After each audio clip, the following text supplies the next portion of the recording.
So, welcome everybody. A really, really warm welcome to this retreat today. Whether you're joining us in person here live or if you're watching the recording at a later date, it really is lovely to have you here together as we begin awakening into spring together. So, I thought I'd start off by introducing myself in case we haven't met before, and then I'll pass over to my fellow retreat teacher today, Fares, to introduce himself. So, as I said, I'm Victoria Abbott. I'm based in the UK, down in the southeast corner in Kent. Um, and I'll be sharing this springtime with a variety of wildlife that seem to have taken up taken up life in my garden. The bats are back, which is exciting, and I've got a little hedgehog family in the garden and some boisterous foxes that like to make a mess when I do a little bit of tidying up in the garden. I've been meditating for most of my life, but it really sort of came to a head for me in the pandemic, which is why I decided to kind of share the joy of mindfulness and train to teach. So I teach the MBSR and the Compassionate Mindful Resilience course, and I did my training with Mindfulness UK as well. And then in the 9 to 5, I work at a university in careers advice, education, and guidance. And I'm a wellbeing champion and I work on some sustainability initiatives as well.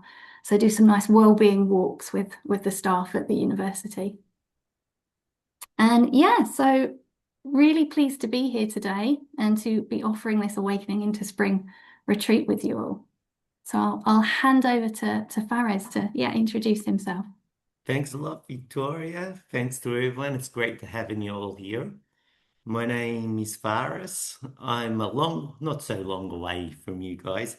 I'm living in Switzerland, in Lugano, in the Italian part of Switzerland, but I was born in Australia and I lived in Australia until I was 14 years old. So I don't speak English so often anymore because it's been like 40 years I've been living here. So I'm going to ask you to be a bit tolerant every now and then. Maybe a word doesn't come to my mind, but it happens and that's okay. So I studied psychology for about a year and a half. I passed my exams, then I become an economist. Actually, now I'm a project manager. I'm doing a lot of IT, but since I was 14, I started, practicing martial arts and then meditation, Tai Chi, Qigong, and also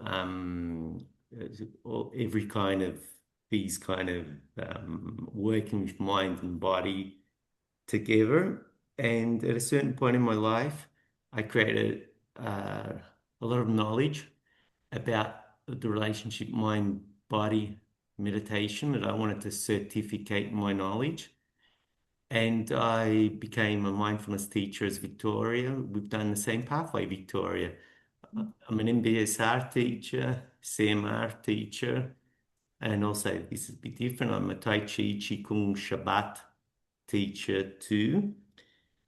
And I'm teaching a lot as my 9 to 5 job. No, really, my job is from 7 to 6.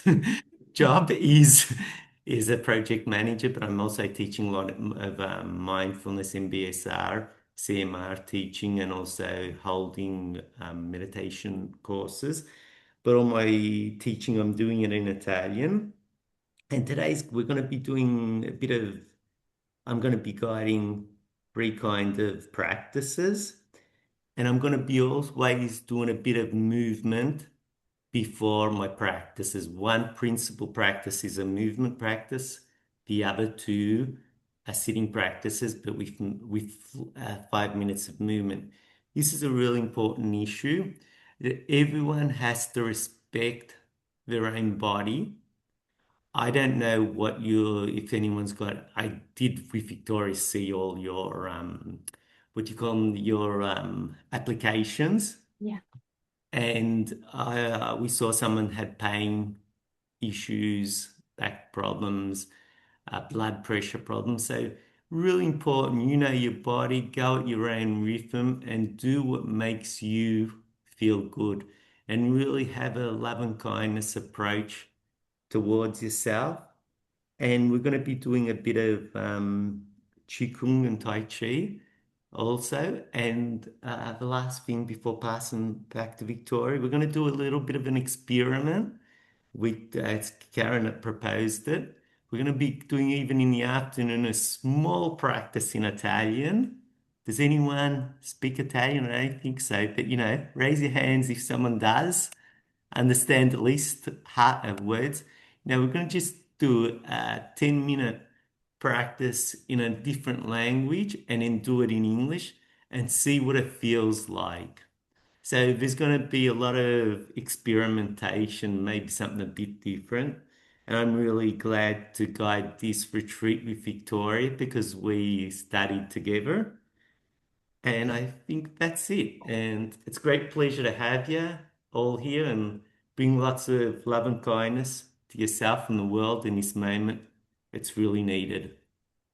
Okay, Victoria. So, and I also thank Victoria because she's the one that's done all the Zoom stuff. Yeah. Okay, Victoria, go. Thank you. Okay, so yeah, just to check in with ourselves and just to clarify, I'll just run through again some of the expectations of today and give you a little bit of context to the retreat theme as well. So awakening into spring.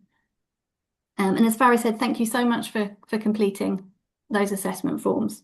Really do appreciate that. And if anything comes up in real time during the day, please do get in touch in the chat box. You can message myself or Fares privately as well. Whoever isn't teaching at that point, we can hop into a breakout room with you if there's anything you want to let us know or talk about. So that recognition that we are all here with various well-being issues or health concerns, and whatever you need to do throughout the day to make yourself more comfortable. So if you need to grab a drink, or you need to eat something or take some medication, if you need a quick toilet break, please do so. And the same with the practices. Really, everything is an invitation today.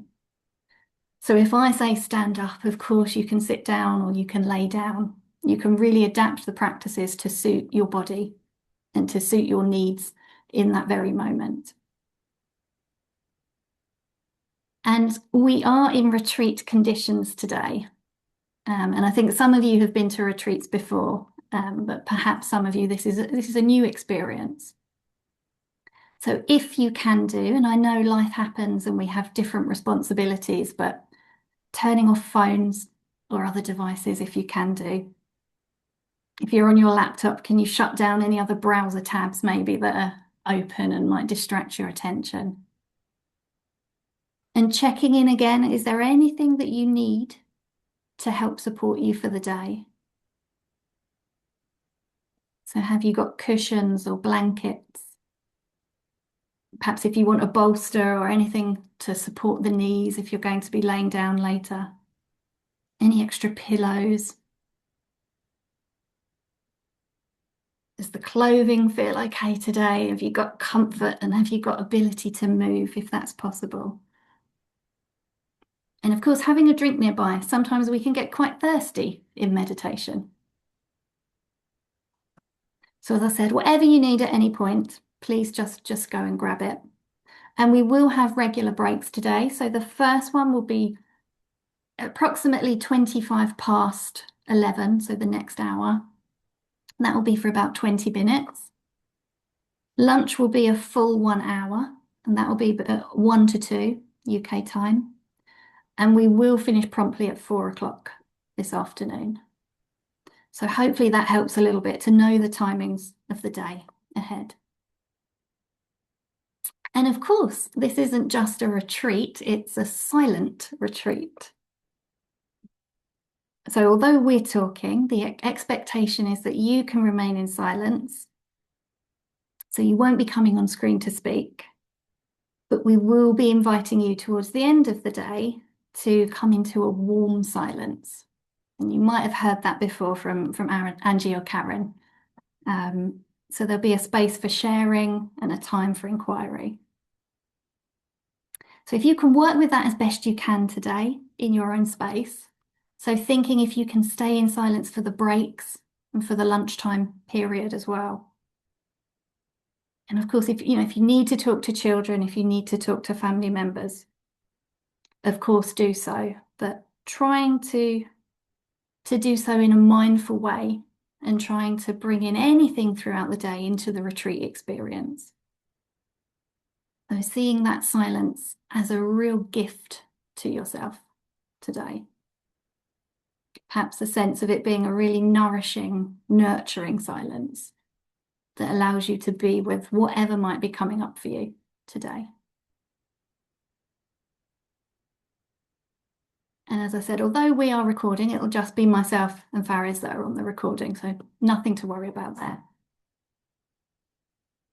And Fares mentioned as well, there'll be some times throughout the day for journaling. So if you've got a notebook or pen and paper to hand, not mandatory at all. I know some people don't like journaling, but it can be just, again, a nice space for some reflection after some of the practices. Okay. So the retreat theme, awakening into spring. So although we're at the beginning of March, and I can definitely see some signs of spring outside the window, we actually planned and developed this retreat back in the depths of winter. So there was kind of these contradictory forces of that sort of fresh, bright New Year energy, but also that kind of softer, deeper, still wintering energy. So again, as I said, that sort of New Year energy where we're feeling really motivated, we're aligning our intentions. Perhaps we're thinking about new habits, new regimes for the year ahead. And that doesn't always suit everyone. You've also got that softer, wintering, I'm still in hibernation mode energy. It's still dark, the light perhaps isn't entering yet. And really acknowledging quiet reflection and a time for processing before that greater resilience in spring. So it was these two contradictory forces of energy that our discussions focused on when we were planning this retreat theme. And perhaps acknowledging that energetically, we all respond to different forces, regardless of how we spent the winter months. Spring can be another opportunity. And with the equinox approaching, perhaps the true start of the new year for many of us. So as the earth reawakens from her slumber, we too can perhaps emerge into a period of renewal and new beginnings. And so we hope that today the retreat is going to be a really restorative day of mindfulness and compassion practices to help support your well-being, reflection and renewal as we move into spring with intention, care. And if I offer that non-judgemental awareness to our experience today. And so I really encourage you, if the mind has been busy this morning, perhaps there's been a sense of anticipation of what the day ahead is going to bring. And you've all been sitting there really patiently listening to me talking for a while now. So I'd like to offer just a short 5-minute practice, just an opportunity to bring a sense of stability, presence, to really ground the body, if that feels possible. Particularly if the body's feeling a little bit tense this morning, if we're still feeling sleepy from getting up earlier, before we move into a longer practice. So just taking up a posture now that feels supportive for you. So that could be sitting, that could be laying down, it could be standing.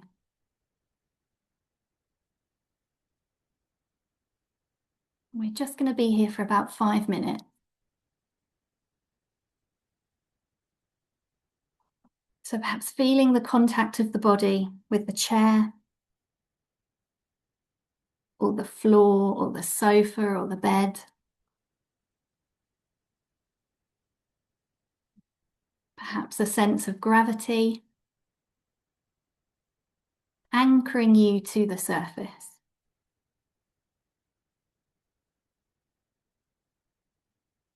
Supporting the weight of the body as it rests.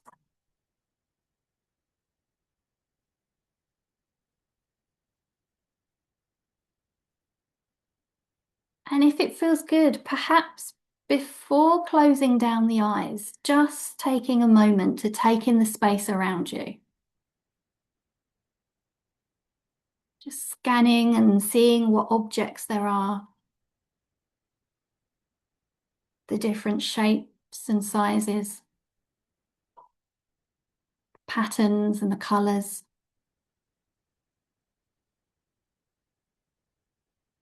Perhaps taking a 360 view, perhaps something you've never really done before. So looking above and looking below.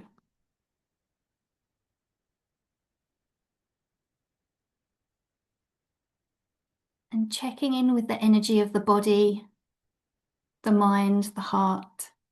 And perhaps just bringing in a little bit of movement, perhaps rolling the wrists, wriggling the fingers. Just these little micro movements bringing us in touch with the sensations of the body once more.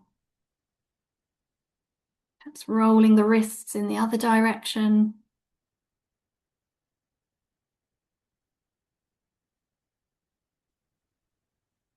The invitation is to bring the hands across each other in a hugging motion.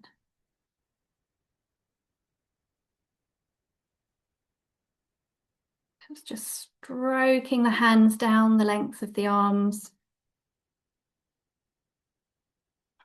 Being curious with your own body, your own system. How does it respond? How does this feel?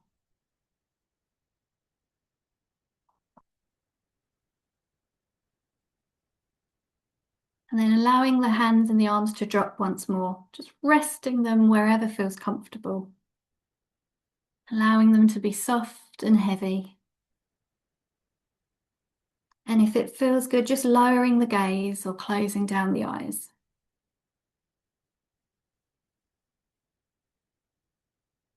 Just taking an in-breath and an out-breath at your own pace and measure. Giving yourself a moment of stillness at the start of the retreat together today. Not needing to do anything.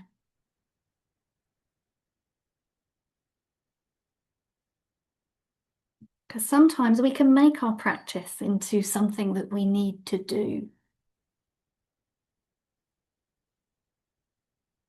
So I invite you to consider how it would feel for your practice and for the retreat today to just be something that you can trust. That you can listen to your whole body with this guidance. Trusting that something in you will be able to follow the guidance, perhaps without the mind needing to get involved and try to do it. So instead, just being with it.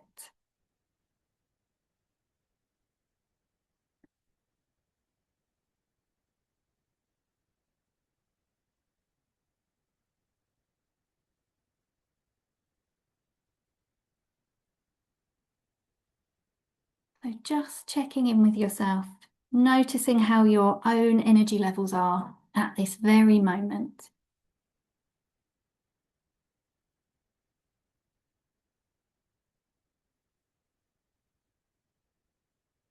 How your body feels.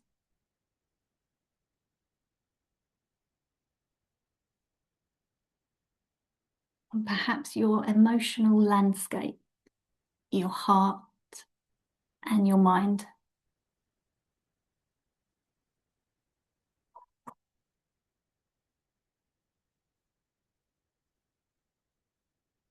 And as we bring this short grounding practice to a close, when you're ready, and absolutely no rush, just slowly blinking open the eyes if they've been closed. Bringing a little bit of movement back into the hands and fingers.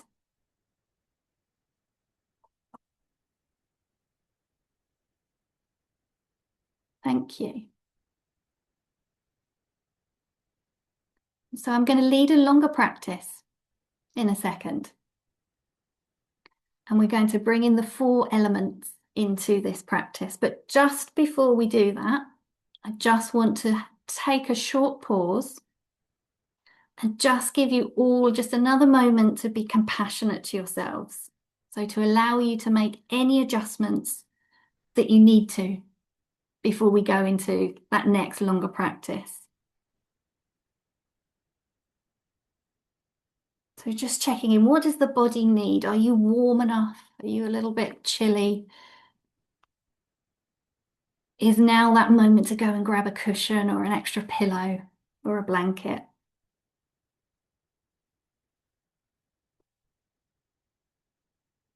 Because it's the beginning of the day. We might have rushed here. We might not have that drink to hand that we really wanted to. And we've got plenty of time today together.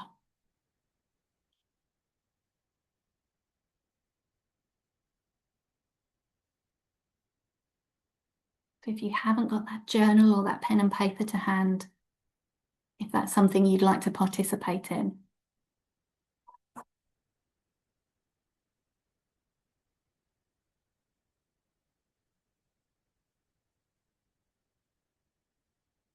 You can see everybody's grabbing bits and getting comfortable, which is lovely.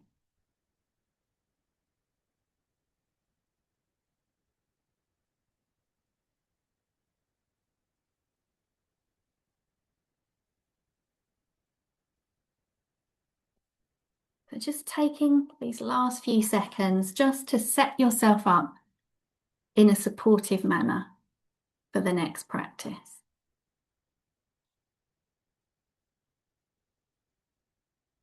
Okay. And the next practice will be about 25 minutes. And we're going to be resting in the present moment with the 4 elements.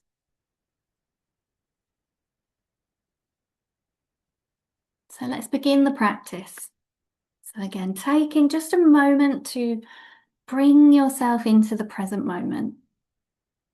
So we take a few breaths together.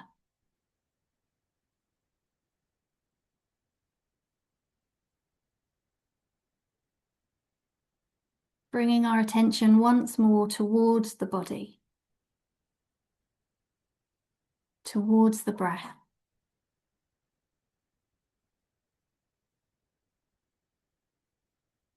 Feeling the ground or the surface beneath us.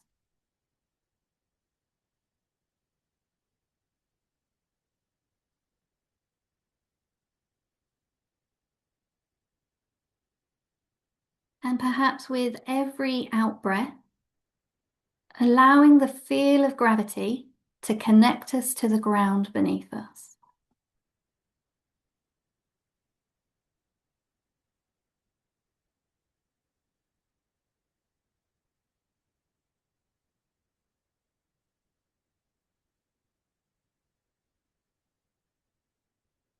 And checking in with our posture for the practice.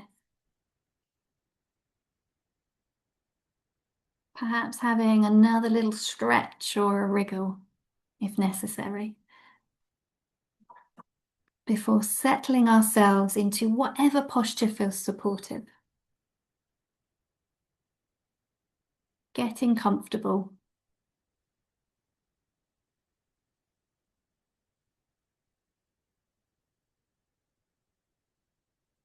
Perhaps a pillow under your head or under your knees if you're lying down. Or if you're sitting in a chair, just checking in with that upright, alert posture. but still with a sense of ease in the body.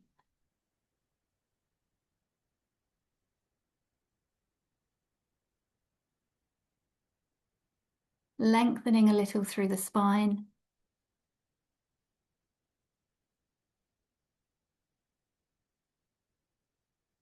Perhaps softening the shoulders, softening the jaw and the face, and the whole front of the body.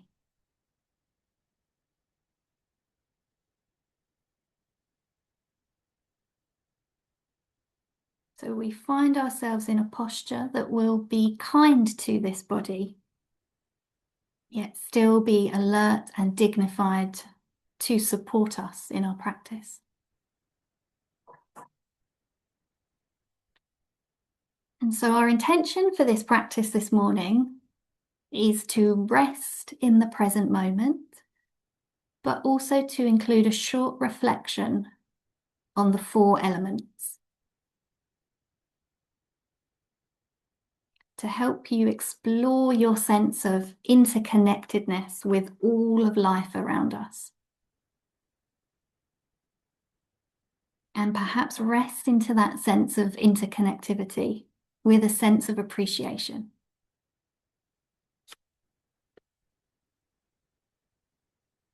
And resting with the elements might be a new experience for us. We might have meditated with the senses before, but now we're going to work with our connection to the 4 elements. So I invite you to bring a sense of curiosity to this practice. Not striving for it to be a certain way, just allowing it to unfold in its own way.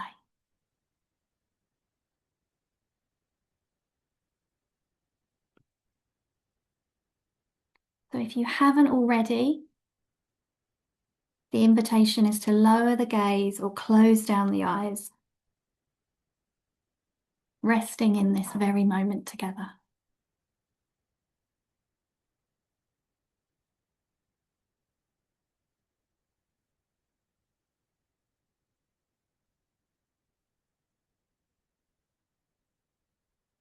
And so I invite you to bring awareness to your body here in this moment.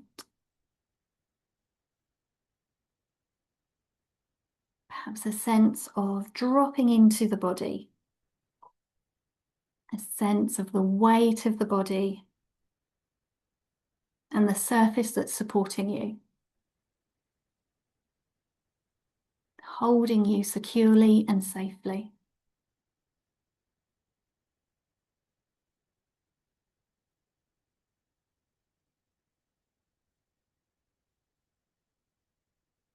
And bringing your awareness to the breath. Entering and leaving your body with each breath.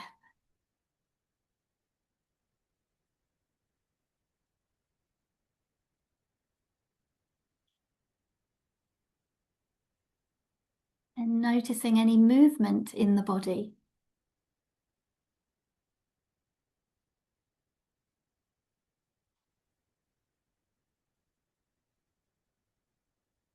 The breath coming from outside your body,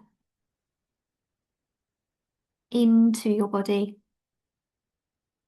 and out again.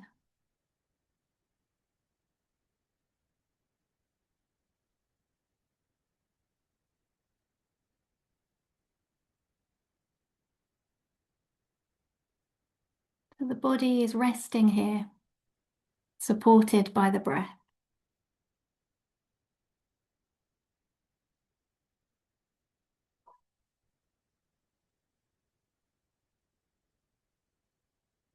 And I'm now going to invite you to bring your awareness to the 4 elements. And we share these with all beings around the world. The elements of earth, fire, water, and air.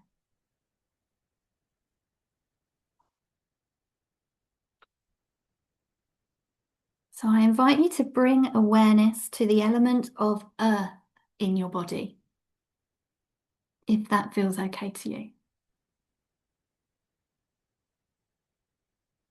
And the earth might be represented by your bones, your muscles, your nails, and your hair.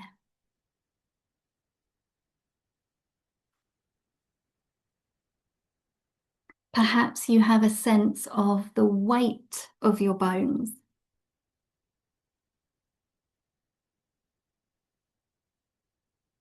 or the texture of your muscles.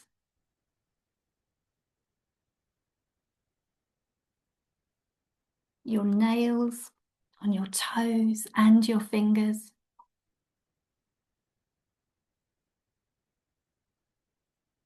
And your hair. The hair on your head and your whole body.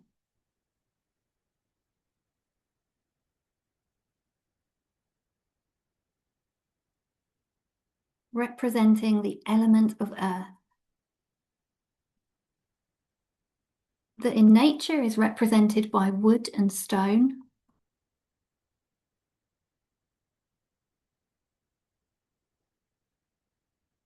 And noticing how it feels to reflect on the element of earth.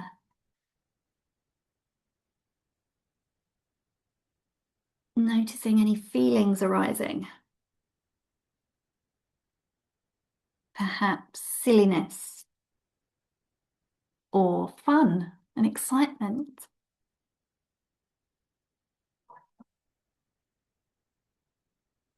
And noticing any sensations. Perhaps there's a lightness or a heaviness to your experience.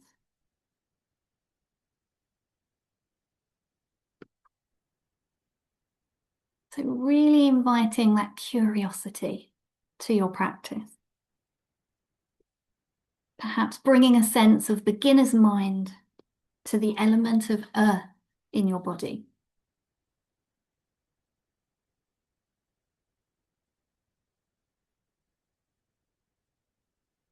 And the invitation to breathe in and be with the element of earth in your body. And breathing out and resting in this element of earth in your body.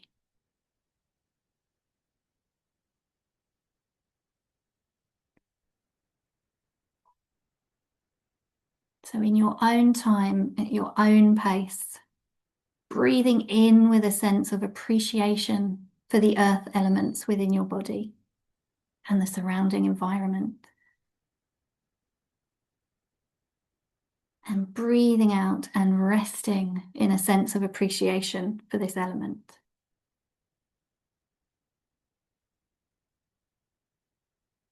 Within and outside of your body.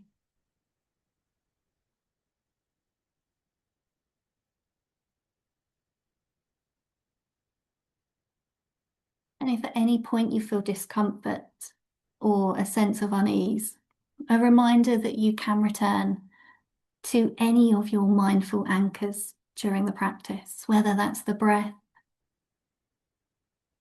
the seat, the hands or the feet.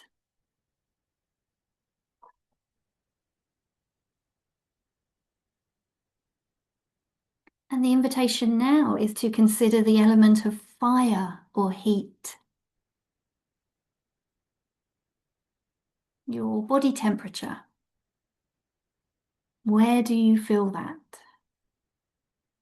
Where is that in your body? Is it a whole body experience? Or is it just in certain parts that you notice a certain temperature? Perhaps in your belly, perhaps in your heart space, perhaps noticing the temperature deep within your body.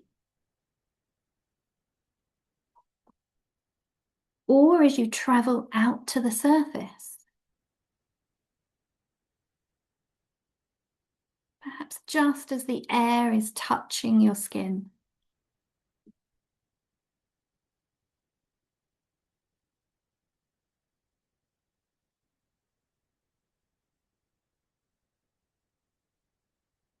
Perhaps the temperature of the air entering your body through your nostrils is apparent. And perhaps not. And if not, that's okay. Not judging our experience, not striving for it to be a certain way. Just noticing what's here right now in this very moment.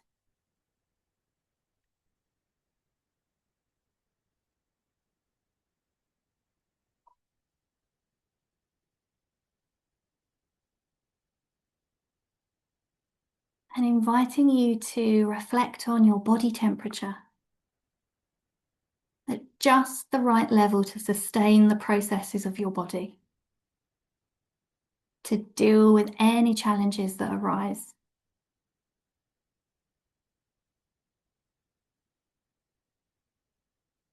Dependent upon the temperature outside your body.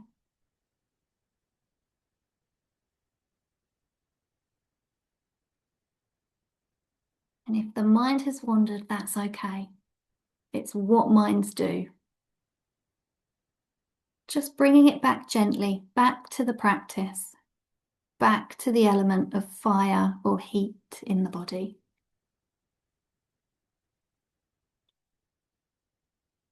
And again, in your own time and your own pace, just breathing in and being with the fire element in your body. And then breathing out and resting in the fire element in your body.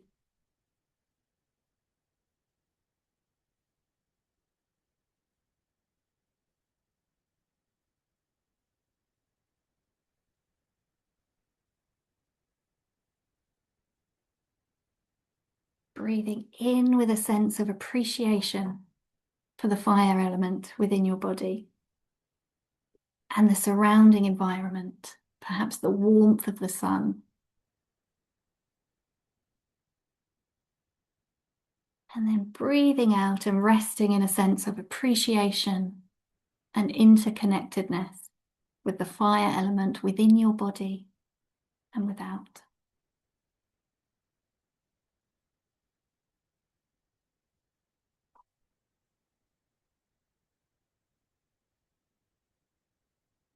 Now I invite you now to bring awareness to the element of water within your body.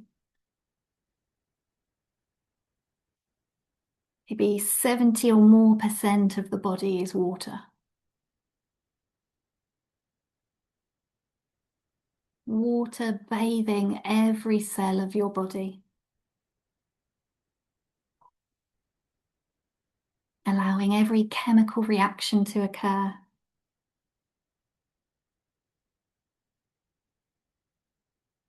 The carrier of your blood around your body.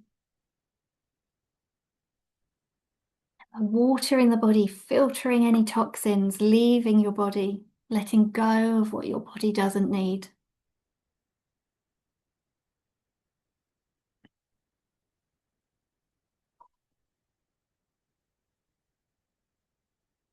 And dependent upon the water outside your body, for it to enter your body through your breath and through the water you take in. Water in the rivers, lakes, and oceans.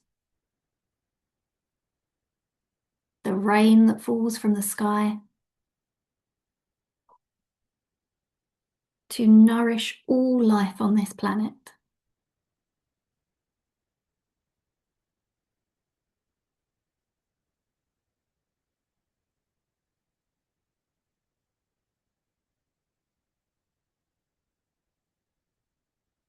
And so again, the invitation at your own pace and measure to breathe in and be with this water element in your body.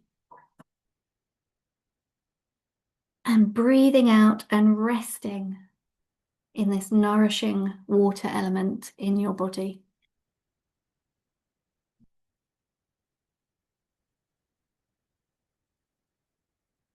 Breathing in with a sense of appreciation for the water element within your body and the surrounding environment.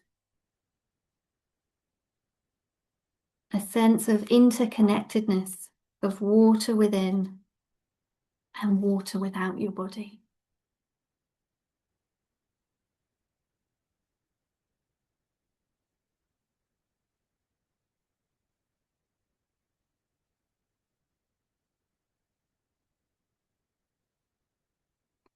And the invitation now is to bring a gentle awareness to the element of air with every breath. Perhaps taking in this element, taking in oxygen.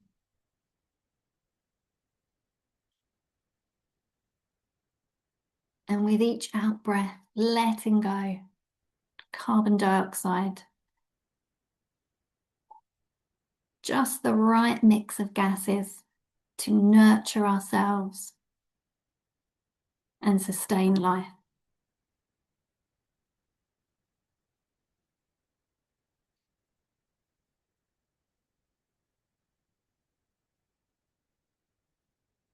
And considering that the out breath of the trees and the plants that we share this planet with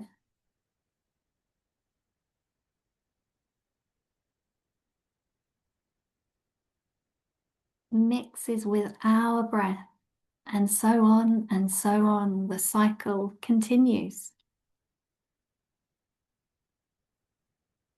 With our out breath, our interconnectedness with other life that depends on this subtle balance of different gases that nourishes all life on this planet.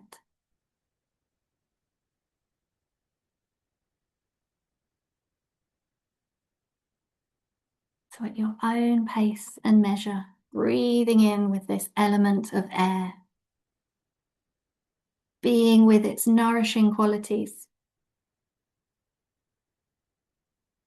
and breathing out and resting with this element, leaving your body. And breathing in with a sense of appreciation and sense of interconnectedness with all life forms that we share this planet with.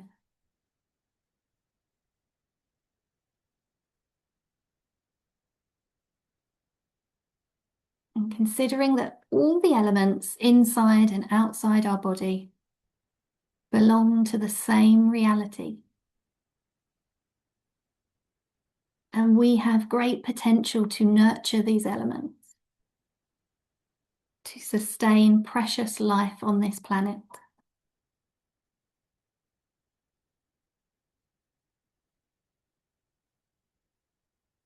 And so I invite you with each breath, sensing your interconnectedness with all and everything around you. And resting here with this interconnectedness, together with your fellow retreatants here today.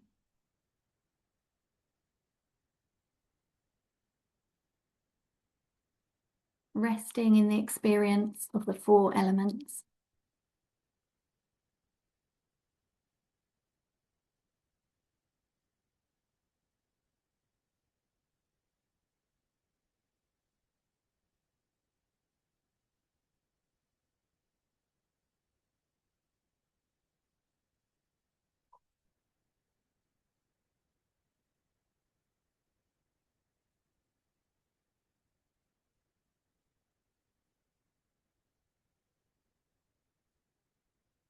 And as we approach the end of this meditation,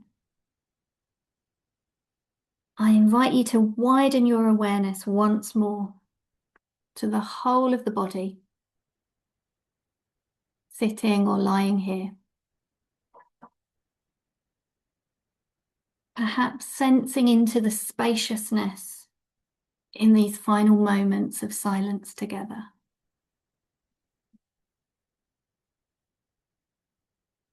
Sensing your body breathing.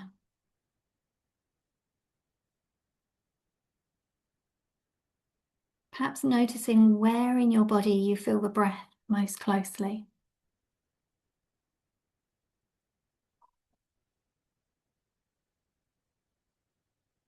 And if it feels supportive, I invite you to take 3 nourishing breaths here.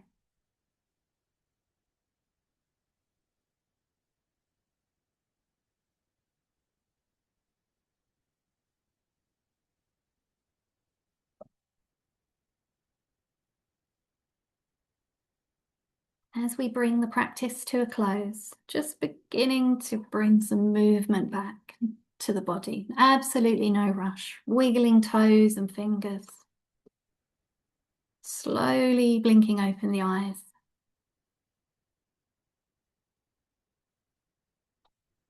And as you just start to become aware of the room around you, I'm going to read you a poem called Today by Billy Collins.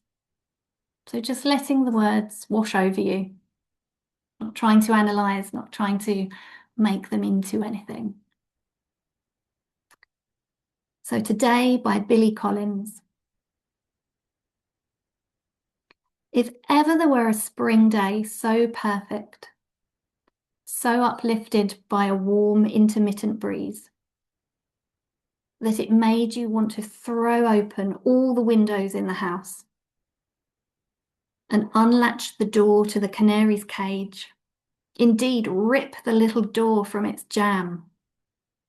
A day when the cool brick paths and the garden bursting with peonies seemed so etched in sunlight that you felt like taking a hammer to the glass paperweight on the living room end table, releasing the inhabitants from their snow-covered cottage so they could walk out, holding hands and squinting into this larger dome of blue and white. Well, today is just that kind of day. Thank you.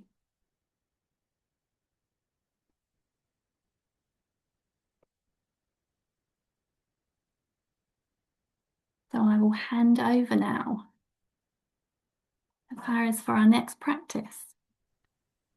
Thanks, Victoria. It's great to listen to your practices.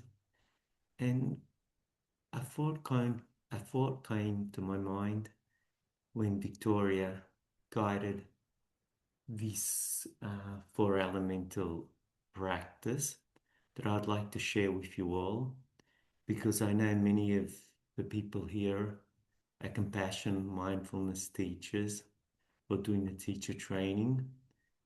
And the important thing is, when we are meditating, we're doing a lot more than being here for ourselves. And I think it's a very important thing always to remember. I'm going to be guiding that self-compassion meditation, and that helps us find peace in our soul. And it's really important to realize when we're meditating, we're doing a bigger thing than being here for ourselves. We're here for the whole world. And each of us in our small part of this big world can do something positive. The most positive thing we can do for the world is find peace inside our soul. And this meditation you done, Victoria, gave me this sense. And if we find peace inside our soul, we'll bring peace to 10 people around us. And then 10 people around us will bring 10 other people around them. And then it becomes exponential. So I'm really asking, or just get everyone reflects for a minute how they can bring peace and love to themselves and how this can be spread to other people.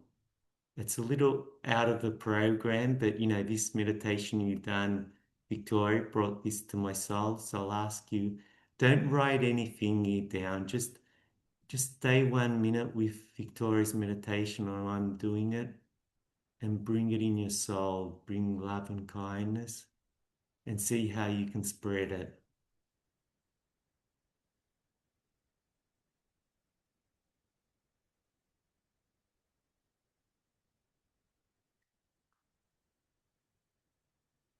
Okay.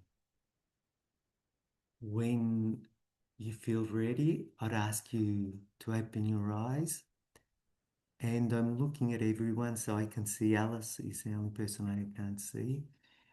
Okay, I'm discussing with Victoria and Mindfulness UK. I'm going to be using a bit more movement. So it's really important that everyone respects themselves. I've already said it. If someone has blood pressure problems, I'm going to be doing 5 minutes of movement, and then I'm going to be guiding you in a self-compassion practice. If anyone's got blood pressure problems, he can do it or she can do it sitting down.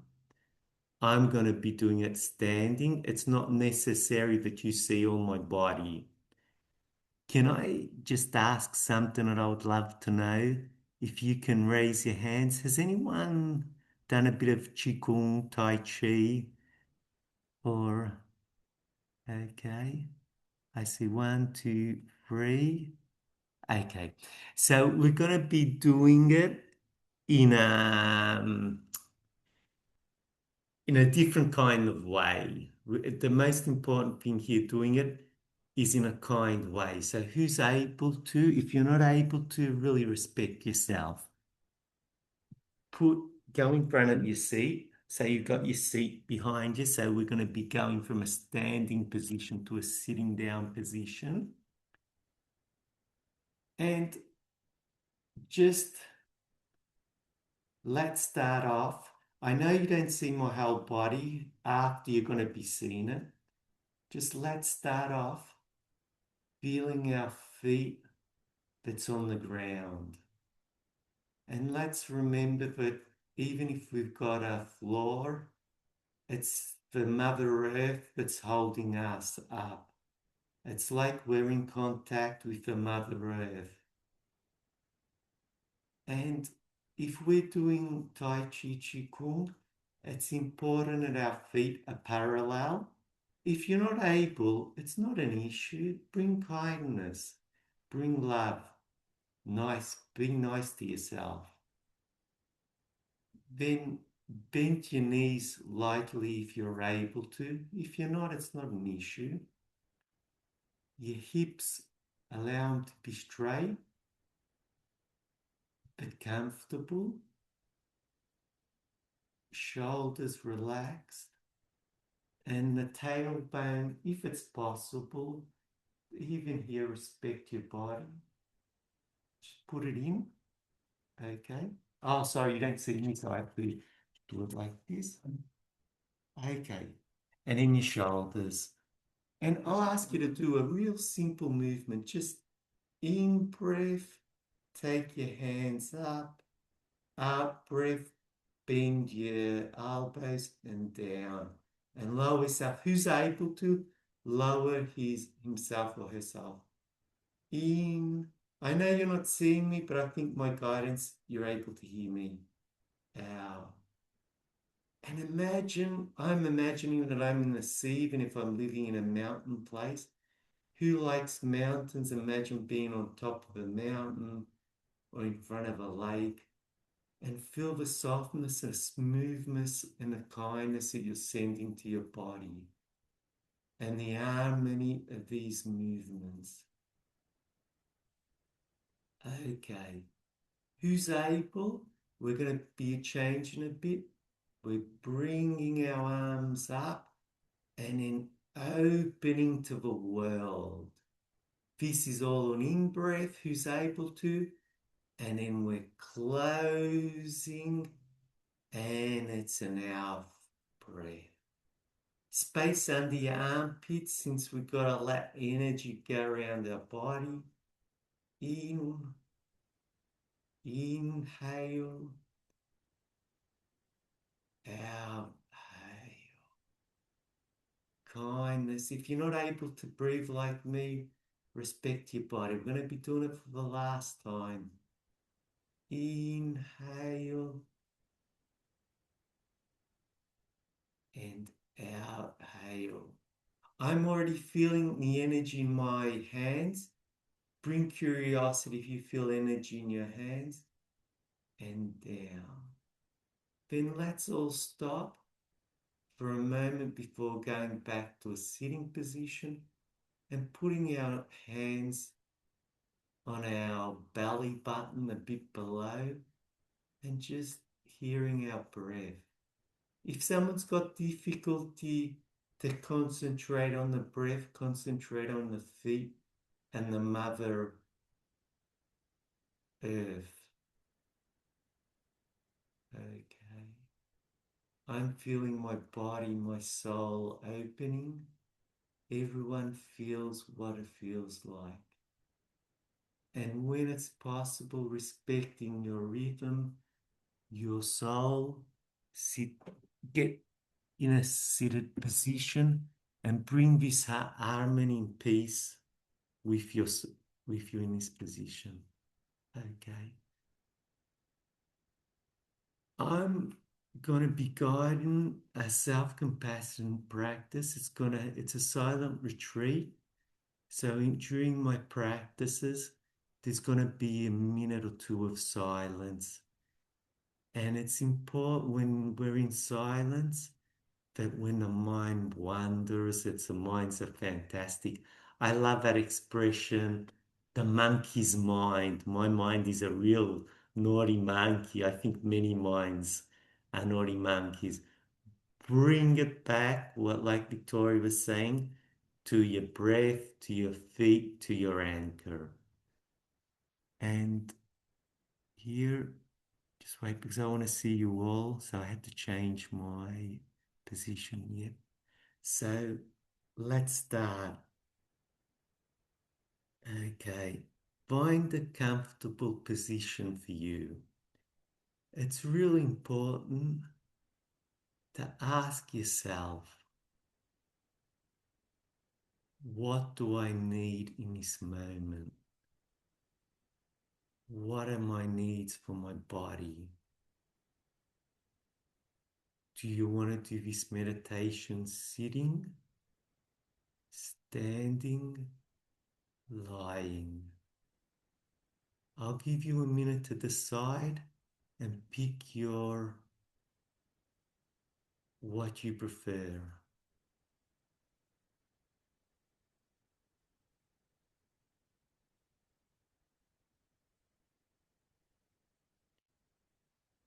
Okay, let's start. If it's okay for you and you feel safe, close your eyes. If you prefer, you can keep them open. What makes you feel better? You're here to bring self-compassion, love and kindness, and also accept your vulnerabilities or your weaknesses. We're humans, humankind, common to all humans. We're not Superman or Wonder Woman. Just accept that there is some things of us that can be fragile, and it's okay. We'll bring self-compassion and love and kindness to these parts. Let's start the practice by taking 3 deep breaths. If it's possible, inhale through your nose and exhale through your mouth. And when I do it, I do it with my hand too. I inhale through my nose and I exhale through my mouth. In, bringing love and kindness, and out.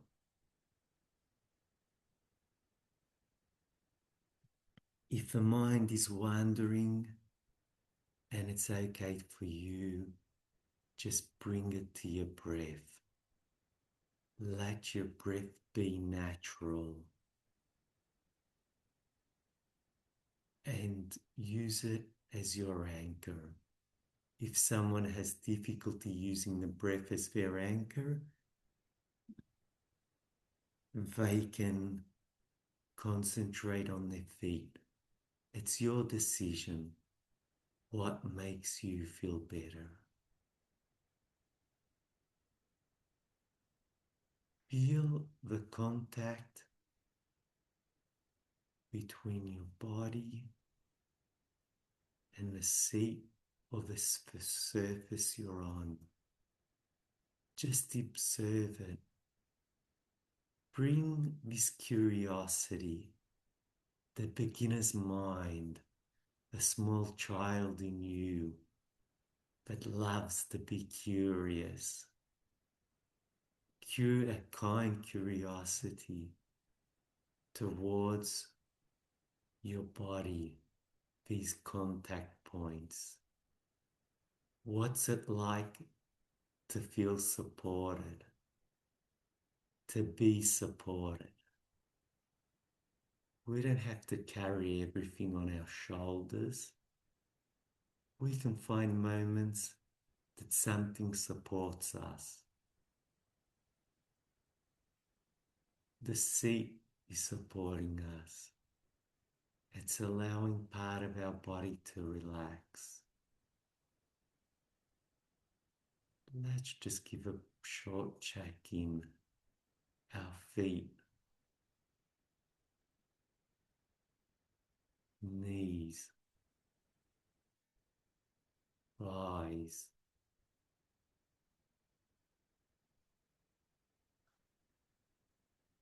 belly, chest, shoulders, hands. Let's just stop a minute on our hands. And there's going to be a minute of silence. And if it's possible, just anchor your attention on your hands, bringing curiosity towards them. See if they're cold, warm, whatever's there for you in this moment.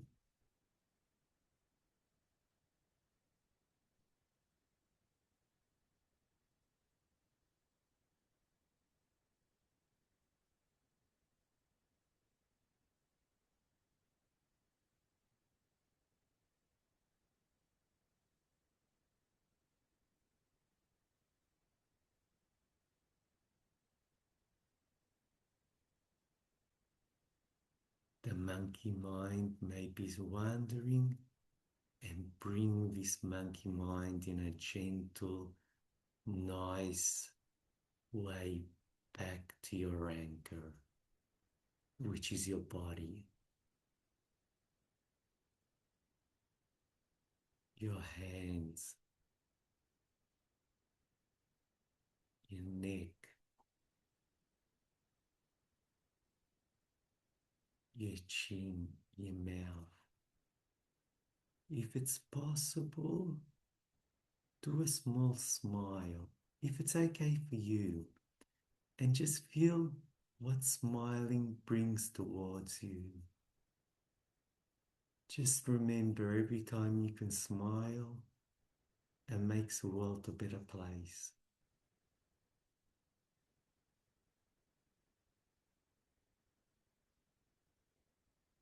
Your eyes, forehead. And if it's okay to you, bring your attention to your natural breath. If you don't like it, you don't feel comfortable, bring it to your feet. And just observe this breath. Where does it create movement? See your breath as someone that's hugging you, that's bringing kindness, compassion, loving.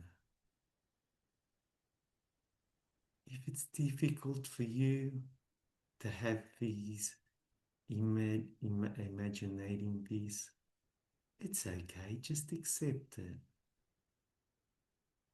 Whatever's there for you, accept it. Look at it with curiosity. Curiosity is the opposite to fear.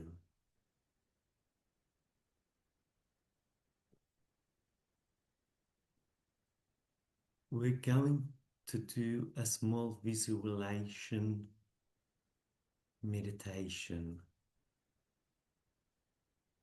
If it's possible for you, bring in mind when you were a kid, or remember when you were a kid. Remember what you were like, a place you were. If it's possible, bring into your mind or a memory or an imagine of something pleasant when you were a kid. If you didn't have any pleasant moments, you can invent a pleasant moment that you would have liked. It can be something simple, like the first time you ate an ice cream, the pleasure of it, or the first time you saw the sea, or whatever you want. And see the small you, if it's possible in a pleasurable moment. If it's not, it's okay. You can imagine something you'd have liked, because not everyone's had an easy life. Who hasn't? It's got to bring lots more kindness towards themselves.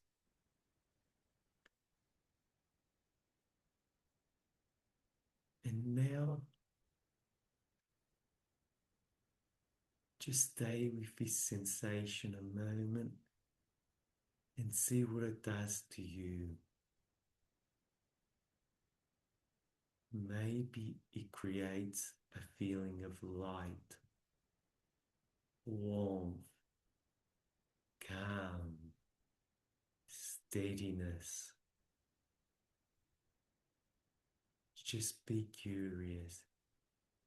If it's not like that, you are okay the same. You are okay. Anything is there for you in this moment. This is important. Your little child inside you is okay.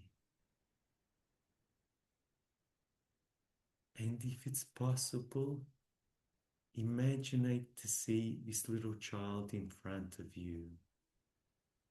If it's not, keep on thinking that you are this little child.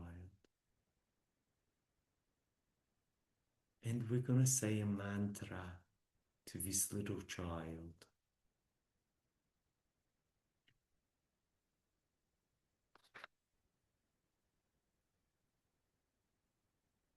May you live with ease.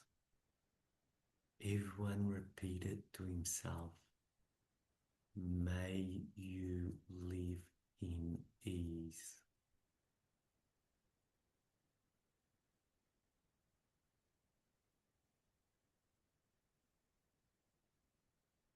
Let these words be absorbed by your body, your soul.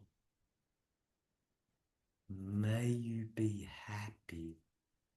May you be happy. Repeat it to your small child. May you be happy.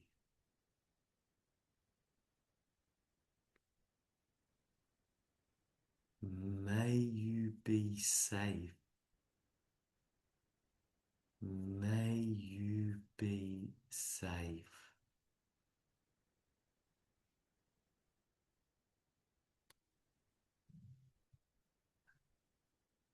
Just repeat it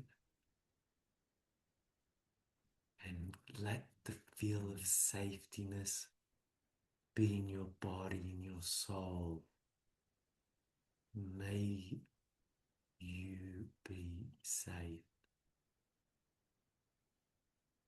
And then may you be free from sufferance. Just take a moment, will be a minute of silence to stay with these words and let them be absorbed in your soul, in your body. The mind, the monkey mind, may be wandering, and bring it to these words, sensations and emotions.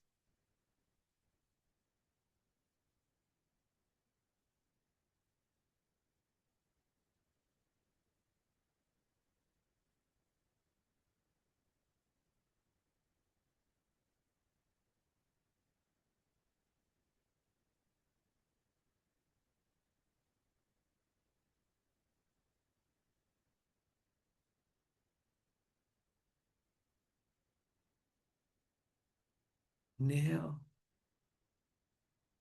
everyone repeats to himself, to your child in front of you, the word that is more important to you, that you think is more important. You can say, be happy, be safe. Just say whatever word you wish.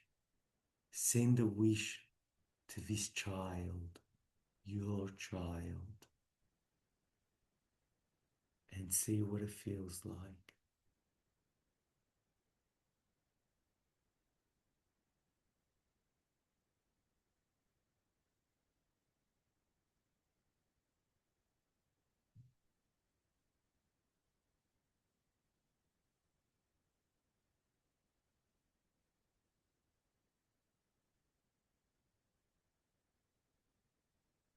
If it's possible, now we're gonna send this mantra to ourselves, to us as adults. If someone has difficulty doing it to himself or herself, it's not an issue. You can do it to someone else, to a pet, to a wall, to someone that you imagine. But let's try to send these words to ourselves. It's really important to feel it in our body, feel it in our sensations, and say to yourself, may I live with ease. May I live with ease.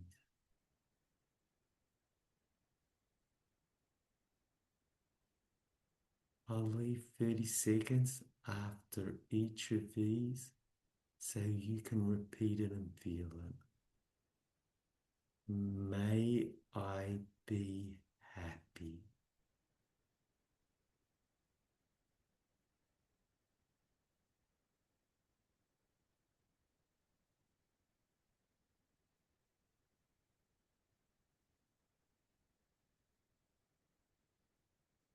May I be safe.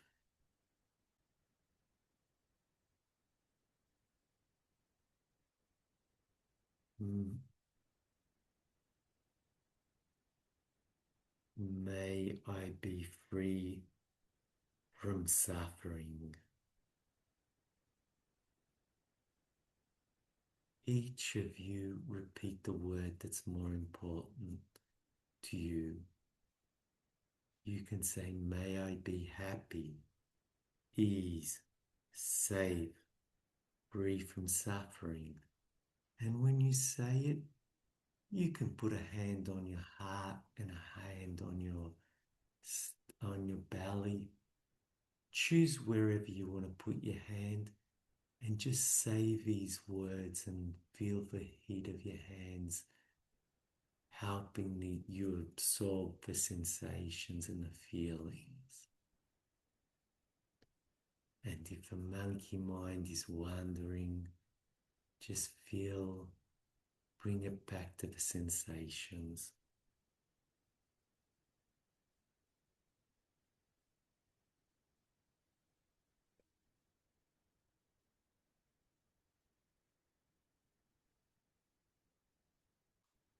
We are near the end of this practice, but just stay with these sensations and ask yourself, how can I bring to myself, to my soul, to my world, to everything around me, more kindness, more love, more compassion. And just take a moment to just stay with whatever thought is there for you in this moment. Take your time, and taking your time when you feel ready, if it's okay for you, you can hug yourself or just like cuddle your hand, whatever is okay for you. If nothing of this is okay, just don't do it. What makes you feel happy? And just do this last thing to kind of close the practice and bring it into your life. And when it's okay, just lower your chin and open your eyes, taking your time.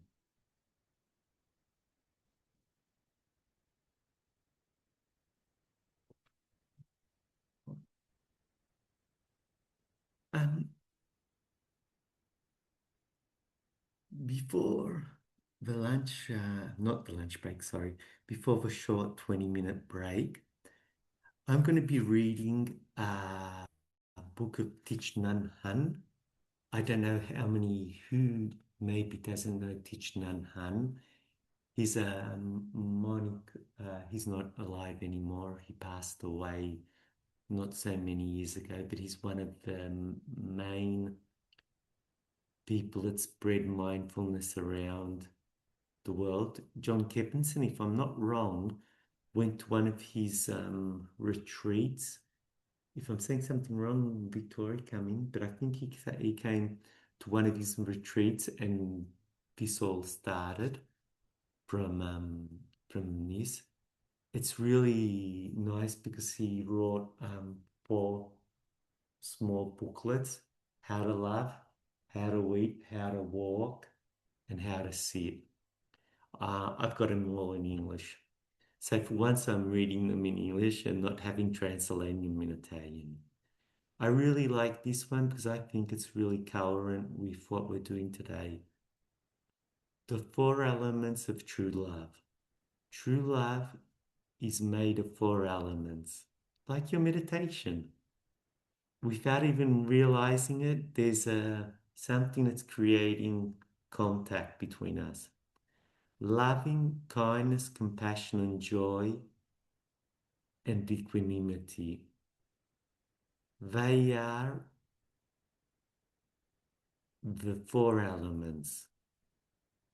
If your love contains these elements, it will be healing and transformating. It will have elements of holiness in it. True love has power to heal and transform any situation and bring deep meaning to our lives. I'll just read one of the poems. The first one is love and kindness. The first element of true love is love and kindness. The essential of love and kindness is being able to offer happiness. Bring happiness to your life. You can be the sunshine for another person. You can't offer happiness until you have it in yourself. So build a home inside by accepting yourself and learning to love and heal yourself. Learn how to practice mindfulness in such a way that you can create moments of happiness and joy for our own nourishment. Then you have something to offer to the other person.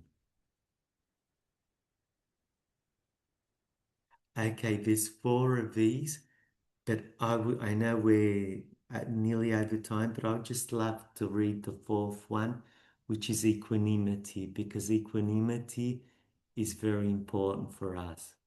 The 4th element of true love is equanimity. We can also call it inclusivity,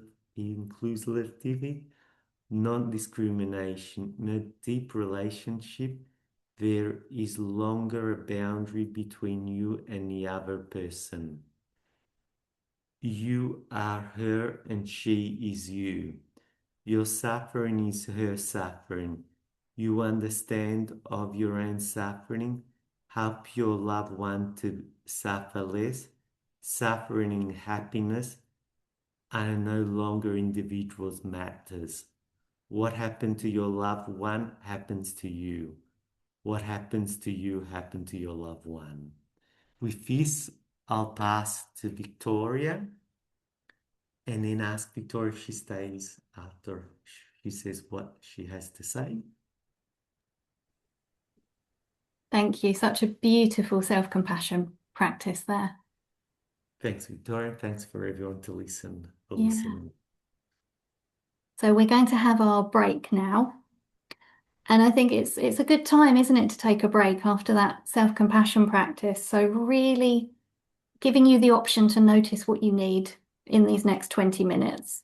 So if you can continue the silence and have an intention to really make the break part of your retreat today as well, that would be wonderful. So no quick emails, if that's possible, during the break. Make this for you. We've gone over time a little bit, so let's come back at 10 to, so at 11:50. So we've got, 22 minutes or so for the break. See you all soon.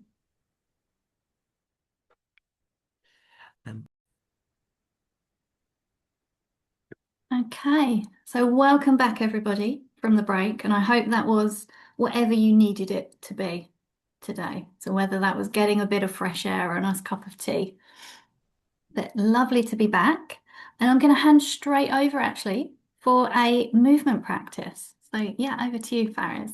Okay, so I haven't got my glasses on, so Victoria, if there's some problem with, just let me know.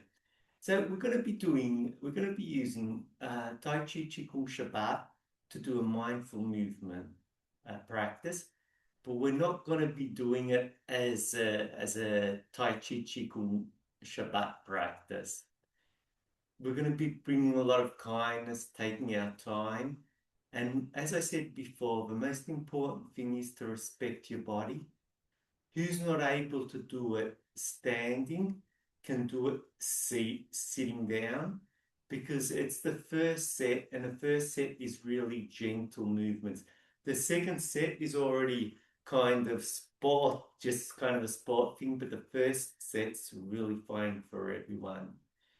But before going into this, I would just like to share with you something, because last night yesterday I had a really busy day, and I didn't bring self-careness towards myself, because I'm not old at all, but not so young anymore, 54, so you can decide for yourself, 55 actually. And I was really tired when I came home. Why am I telling you this? Because being a really skinny person, I need to eat a lot in breaks. And I came home, my wife wasn't here yet. I was so hungry, I ate a lot of chocolate.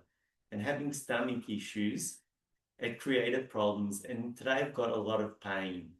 This is a real simple example of how important it is bringing self-loving towards ourselves. Why am I telling you this also? Because during my practices, maybe every now and then I'll have a bit of difficulty, but So you just know if I've stopped for a minute, it's all okay. Okay, but it's really important, I think, before practicing something, understanding the philosophy that's behind it. And instead of reading a poem, I'm going to talk a minute or two about what is Tao. Tao is the base. What I'm saying is very, very simple. It's not so accurate, but it's not the issue. It's to understand what it is. Tao is a philosophy, and the philosophy of Tao is, we can find it in Tai Chi Chi Kung movements. What is Tao? Tao is the way. Translated in English would be the way. There's two fantastic books about Tao, but if anyone's interested, this one is a translation from the original text. Sorry, I can't see it in English. Then I'll put it in the chat. And then this one is the Tao of Winnie the Pooh. Yeah, so it's really easy and friendly to read. And why am I talking about Tao? Because we've got to understand what we're doing. And it's really great with mindfulness because, first of all, we talk about Tao, which is a way. It's the universal energy which regulates everything. Then there's a concept called we. I'm pronouncing it wrong for sure, and maybe in English you say it in a different way. But it's a principle of mindfulness, which is not striving, letting be, which isn't passive. It's not being passive. This is really important to understand. When we're doing our practices, we're not passive, but we're not striving. It's like we're not punching or throwing, being angry. We lack the energy and the flow. We're stepping out, letting the river flow. This is a concept. And another thing very important to understand is yin yang. Without going into it too much at all, we're not going to go into it at all. It's a base really important of many Oriental philosophies because yin is complementary to yang. So you can't have a yin without a yang. You can't have a woman. There wouldn't be no life if there wasn't men and women. We wouldn't know what happiness is if we don't know what sadness is. So we've got to go out of our kind of mind thinking this is good, this is bad. But this is the way things are. We learn to accept it, not strive and go with the flow. So in our practice, we're going to be bringing these elements. And this is the most important thing. Don't strive. Don't try to be like me. I started martial arts as a small kid. I don't know how old I was. I was even maybe 6 years old doing karate, then traditional karate and doing a bit of everything. So then now I'm doing Tai Chi, which is more peaceful. And so just try to follow me. Try to respect your flow. Everyone give me a thumbs up if you understand what I'm saying. So, don't strive, just let it be. Okay, so if it's okay for you guys, just stand up. If it's not okay, sit down.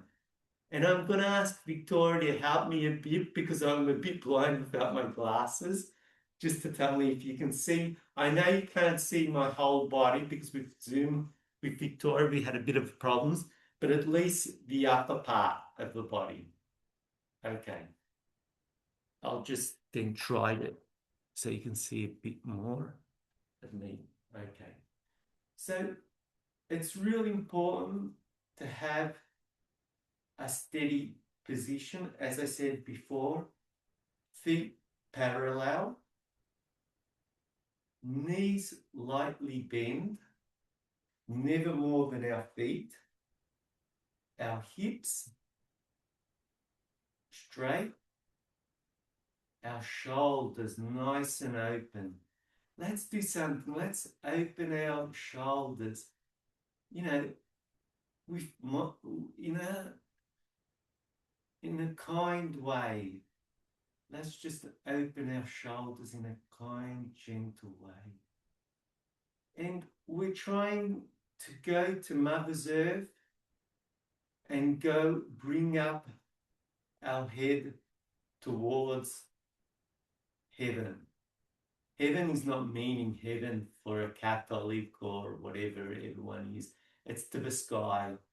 And our gaze has to be straight, and our neck not bent like this, but straight. Now, this is the ideal position, but we're all human beings. Everyone is different. So do what is right for you. If you're seated, it's important to be in a good seated position and have your feet on the ground. Before starting, just bring a bit of kindness, love towards yourself, and just let's imagine our magic place. My magic place is in a lake, near the lake where I live, looking at the mountains, seeing, hearing the sea. Not sorry to see the lake, but wherever you like, and allow this good feeling to be inside yourself. When you're doing this every time and every now and then I'm moving just to see what the time is, what for the timing. Okay. We've got 20 minutes. And just take a moment to feel your breath in your lower place where Victoria's doing it naturally, here, below your belly button. You call it the tantiam. This is an energy place. We've got in India, you've got 7 chakra. Here we've got 3 treasures of energy, which is always Dantian, here and here. Then everyone's got different things, but there's energy in our body. So let's start in a real gentle way. Who's able to, bringing up our arms as we've done before. This is the first movement, and going down. I'm going to be also telling the perfect way of doing it, but you don't have to be perfect at all. Okay. Just the arms should go up to here. Lower my elbows and go down. Moving up and down in a gentle way. If I'm doing it correctly, I'm with the flow. When I go up, I breathe in and out.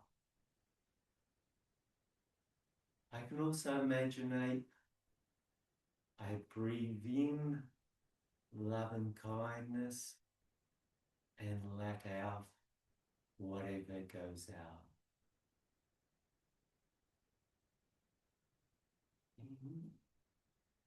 And we've got to think, imagine we've got something on our head and a book on our head and we want it to be still.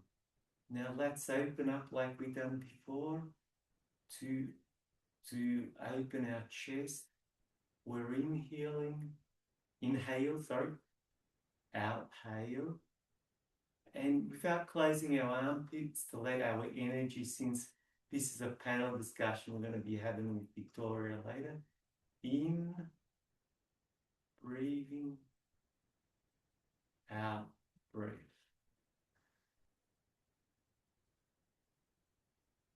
Just do it once more. In. Try to stay with the flow. Bring curiosity if you're feeling the energy. And out.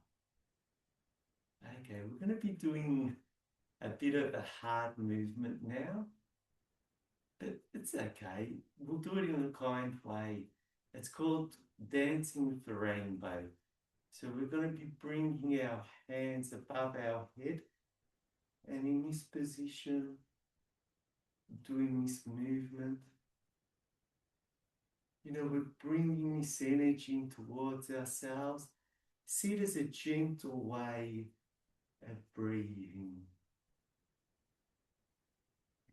I've done many seminars about Tai Chi Qigong Shabbat. Many people teach it in a different way, changing a bit some movements.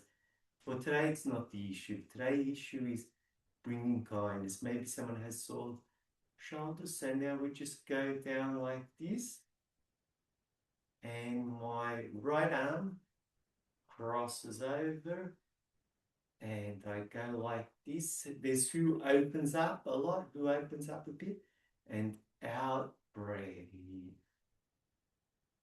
Inhale, exhale. We want to bring kindness. Here there's many mindfulness teachers, training teachers, and we want to bring kindness towards ourselves, towards our body. And we're seeing it as gentleness, as smoothness, as softness. Now bring, this is pretty, now bring our hands like this. Okay. And it's like we're swing crow a bit. The hand goes near my ear. I change my energy ball and go like this. I change my energy ball and go. I'm not getting too much in explanations because I don't want you to go into your head. I want you to be in the flow. Then at the end, then stop when we're here, and we just go down like this.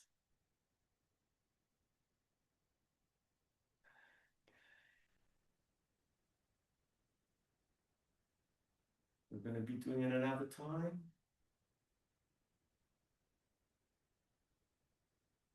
And now we're stopping here. We're going to be carrying the ball, holding the ball. Then move in this way and let it go down sweet, in a sweet way. Bring curiosity to yourself and see if your mind is judging you, saying you're silly, you're clumsy. And just ask yourself, what's going on also in my mind?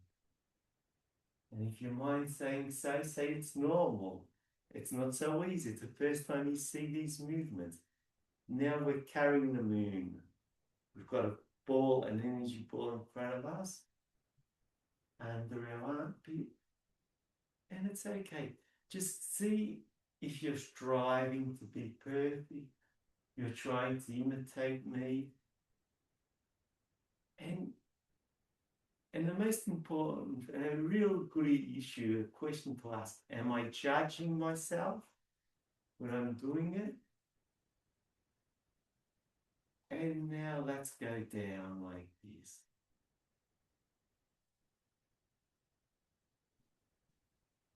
Okay. Then here we're playing with the clouds. We do it in a different way and teach Tai Chi Chung Shabbat towards ourselves. And all movements should be from here.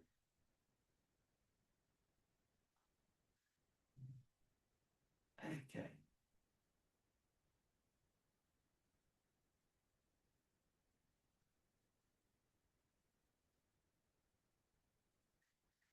So we're going to stop for a moment and just put two hands before continuing on our Tantian, which is a bit lower on our belly, and just turn into ourselves with kindness and curiosity. And let's be curious of what's going on in your mind. Are you judging yourself? Are you being kind to yourself? And just stay with it. Bring curiosity. How these movements went. What is my schema? What is my behavior?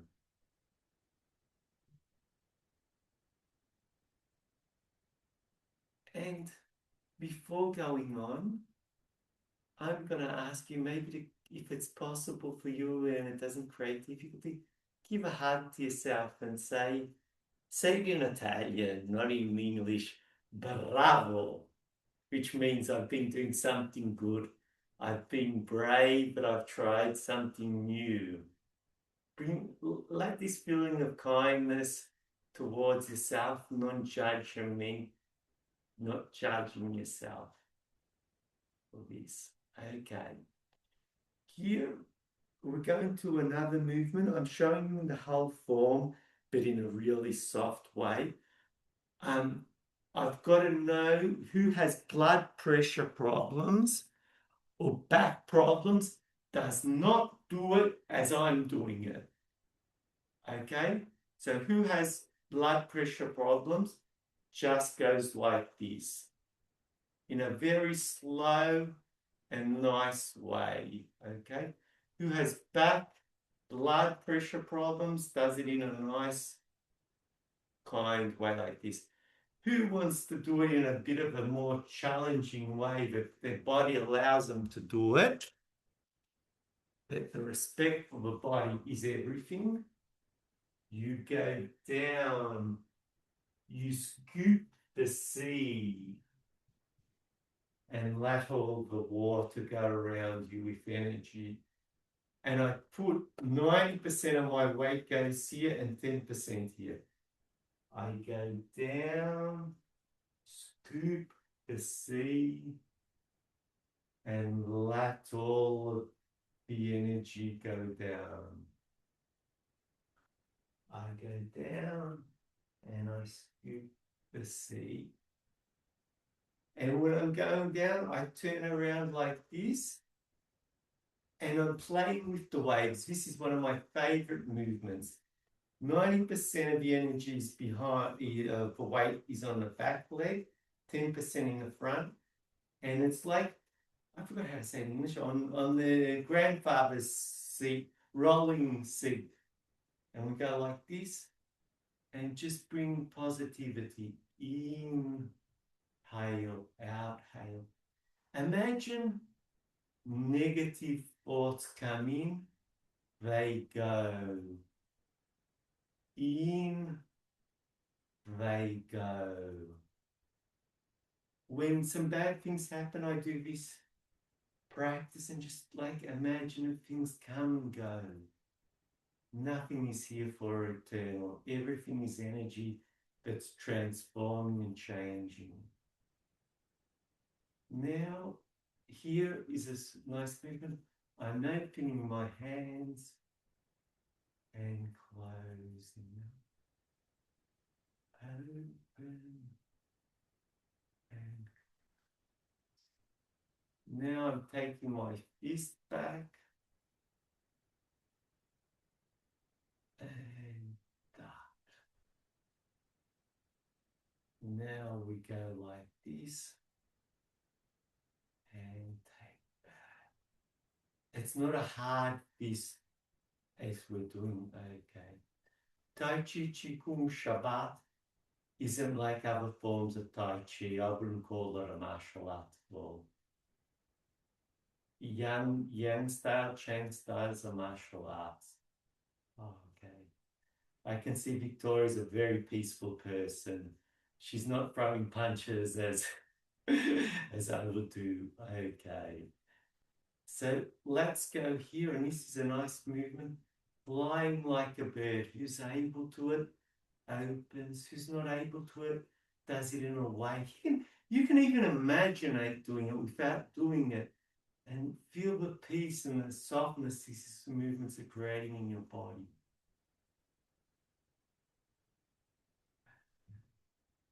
So I'm gonna jump 2 movements and I'm gonna ask you guys not to do them. I'll show them to you because they can create problems for your back, for your blood pressure.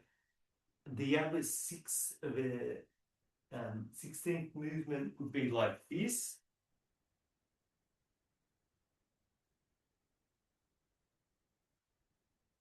And then like this. The 17th movement is bouncing up, is bouncing the ball. you have to have balance to do it. And let's go to the 18th. The 18th is we get the key, which we're going to be talking about the key later, and bring it back to our lower tantian, which is our belly button, lower belly button. I get the key and bring it back to my belly button. I get the key and bring it back to my belly button. Just do it, keep on doing it. But I'm just checking something. Keep on doing it. Okay. It's towards me. I bring this energy towards me. And now I just stay here and put my hands in my tantian. And if I'm able to stand, I just stand a minute with my breath, listening to it. If it creates a difficulty to me, I can concentrate on my feet, whatever you wish.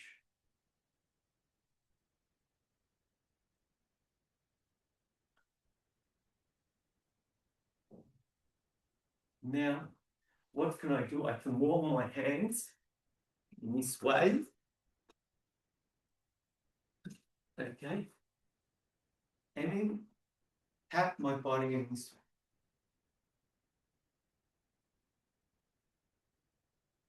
And tap my legs.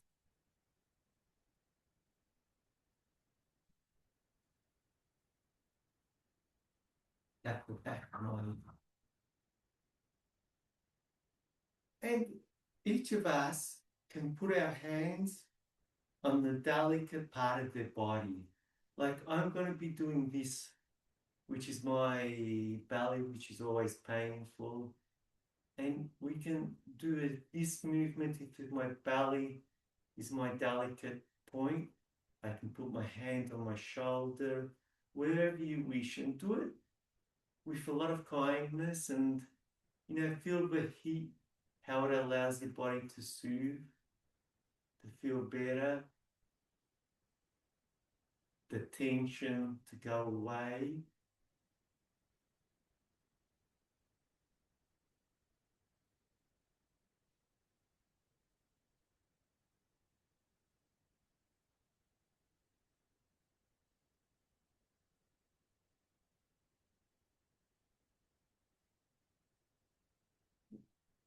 And also what Victoria was doing was great that I forgot it, because all these points we can do also.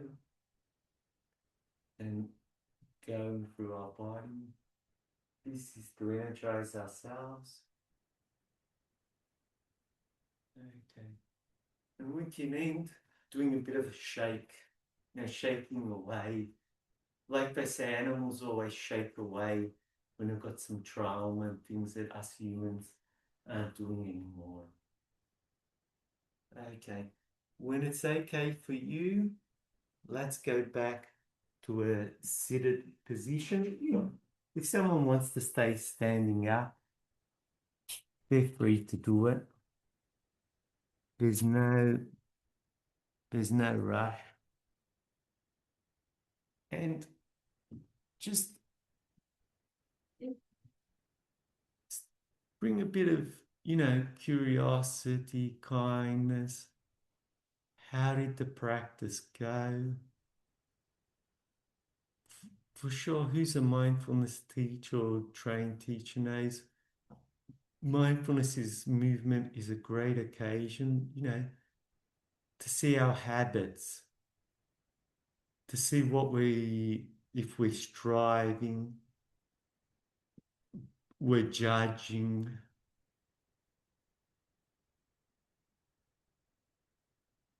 And ask yourself, what have I learned about myself doing this practice?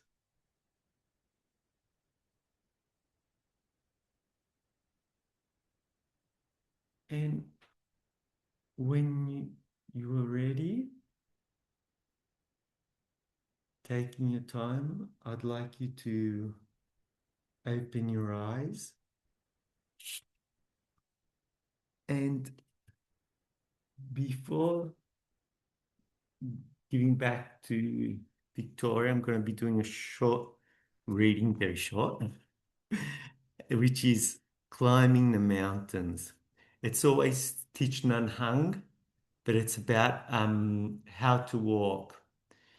And this is really interesting about movement. I know I'll have to put everything in the chat after. And Thich Nhat Hanh says, once I traveled with a delegation to China and climbed a famous mountain. The path to the top was very steppy, and usually people arrived exhausted. There are 1,080 steps to climb.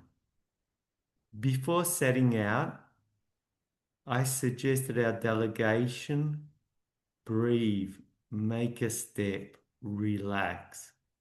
Breathe, make another step, and relax. Our intention was to climb the mountain in a way that we could enjoy each moment of the climbing. Every 10 steps or so, we would sit down, look around, breathe, and smile. We didn't need to arrive. We arrived in every step with peace, stillness, solidarity, and freedom. When we got to the top, everyone was so happy and full of energy. Every step, every uphill can bring mindfulness, concentration, joy, and insight. I'm going to be passing now to Victoria, but just one more minute, then I'll be passing to Victoria. And I would like that each of you internalize something about this short story because it's about not striving. And now, Victoria, it's really funny how we didn't coordinate this, but so many things are becoming in together because now she's going to be talking about the mountain meditation.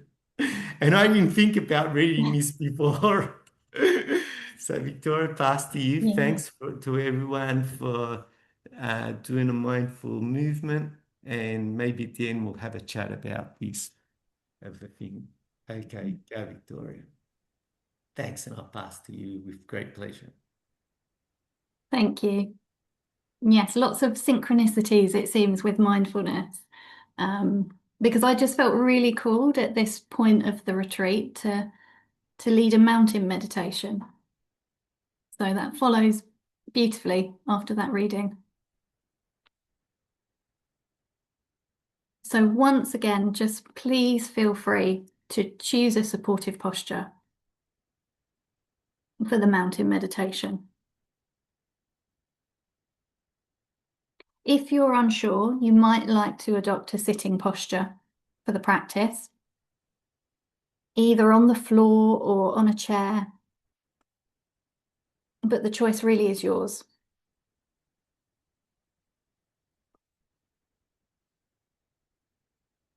So just taking your time now to come into that supportive posture.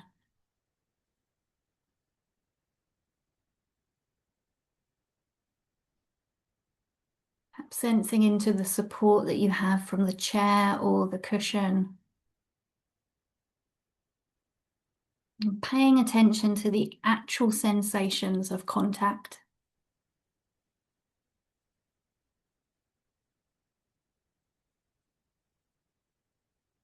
So perhaps finding a position of stability and poise. And if it feels okay, just checking in with the body. Perhaps the upper body is balanced over your hips. The shoulders are in a comfortable but alert posture. might like to rest the hands in your lap or on your knees. Just allowing the arms to hang by their own weight, perhaps like heavy curtains, feeling stable and relaxed.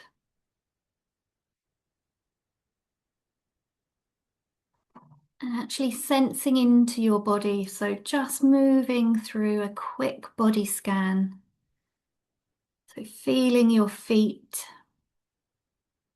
your legs, your hips, the lower body, the upper body, the arms, the shoulders, the neck, and the head.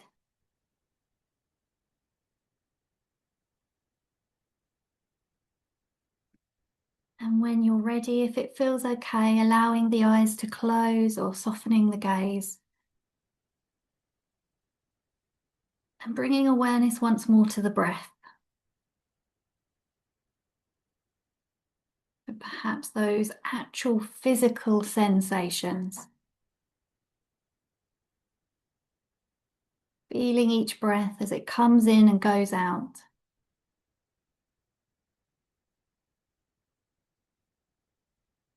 And letting the breath be just as it is. Not trying to change or regulate it in any way.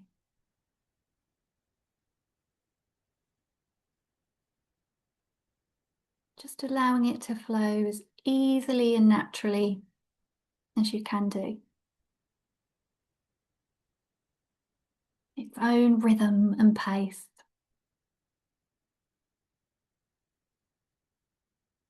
Bringing in that sense of kindness, that self-compassion once more. Knowing that you are breathing perfectly well right now. There's nothing for you to do.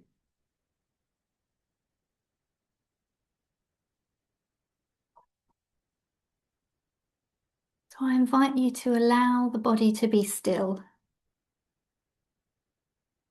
And sitting with a sense of dignity, perhaps a sense of resolve. As much as possible, a sense of being complete and whole in this very moment. With your posture reflecting this sense of wholeness.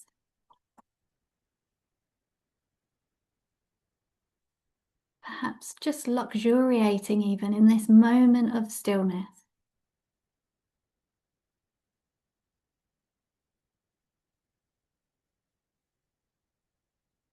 And if any of my words in this meditation don't feel supportive, then knowing you can let them go, and you can return to your breath. You can return to any of your supportive anchors at any point. You don't have to follow me at all if it doesn't feel right for you.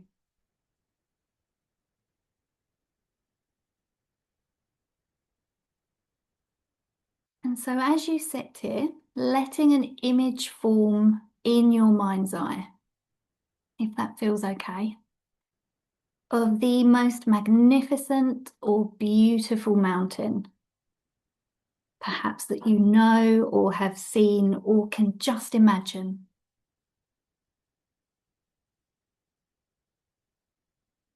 And letting it gradually come into greater focus.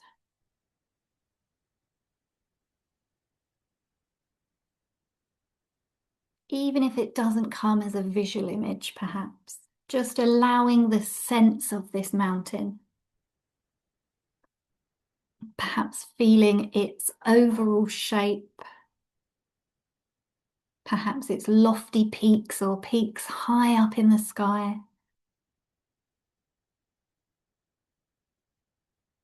The large base rooted in the bedrock of the Earth's crust.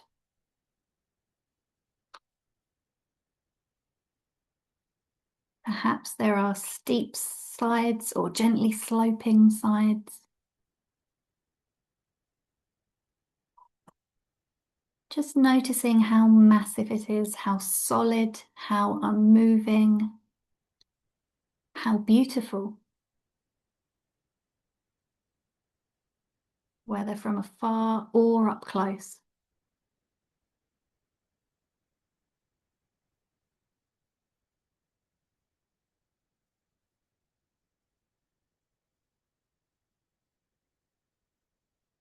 And perhaps your mountain has snow blanketing the top. And perhaps there are trees reaching down to the base, or rugged granite sides. There may be streams and waterfalls cascading down the slopes. There may be one peak or a series of peaks. Perhaps there are meadows or those beautiful high lakes.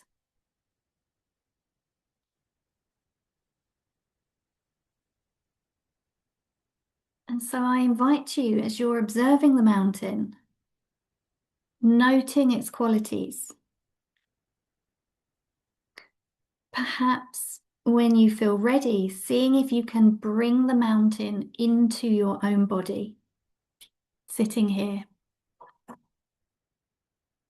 so that your body and the mountain in your mind's eye become one.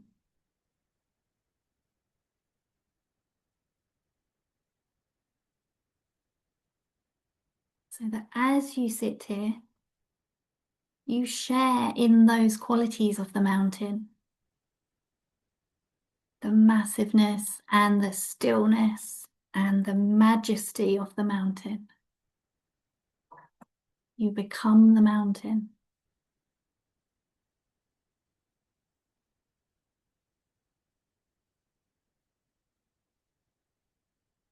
And grounded in your posture, perhaps your head becomes the lofty peak, supported by the rest of the body. And your shoulders and arms, the sides of the mountain.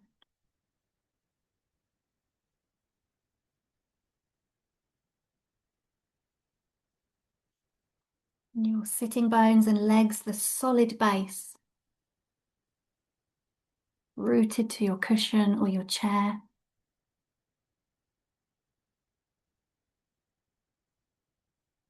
Perhaps experiencing in your body a sense of uplift from deep within your pelvis and spine.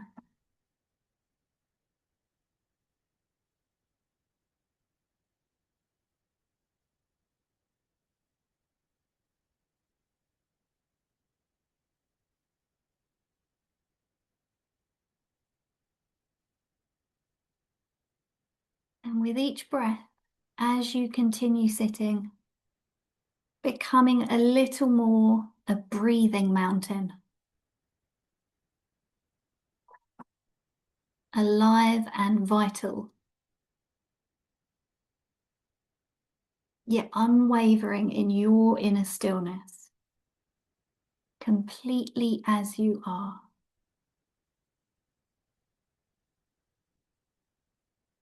A centered, grounded, unmoving presence.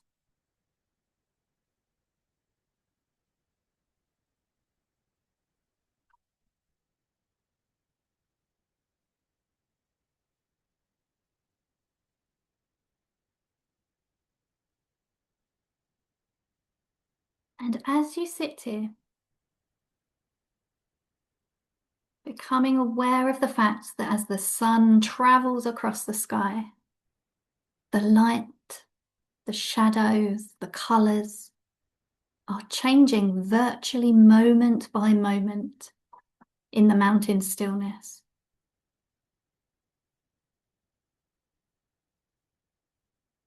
And the surface teems with life and activity. Streams, melting snow, waterfalls, plants and wildlife.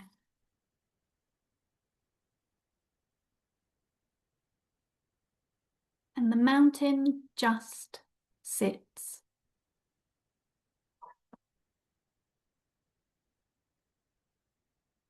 Seeing and feeling how night follows day, and day follows night.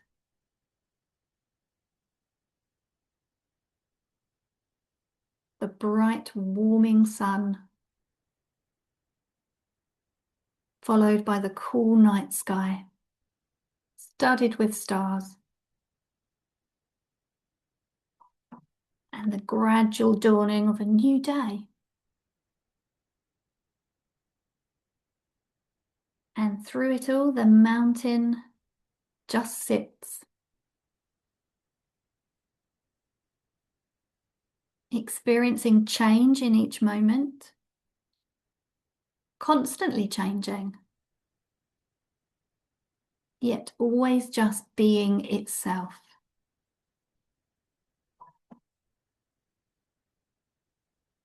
It remains still as the seasons flow into one another, and as the weather changes moment by moment, day by day, calmness abiding all change.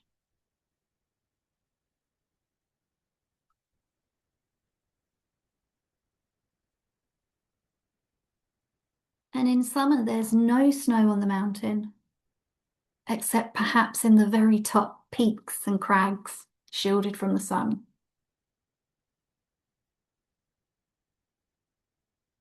And in the autumn, the mountain may wear a coat of brilliant fire colours, reds and oranges.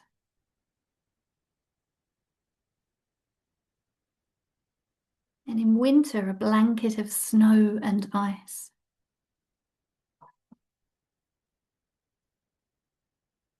And so in any season, it may find itself at times enshrouded in clouds or fog or pelted by freezing rain.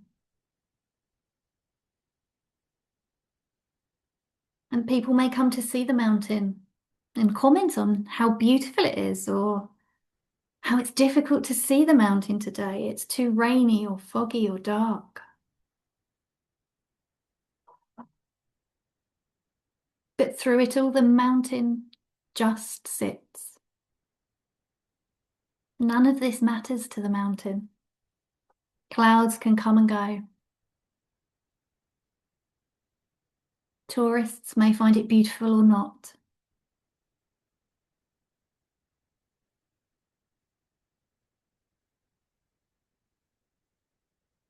The mountain's magnificence and beauty is not changed one bit by whether people see it or not, in sun or clouds, by day or by night.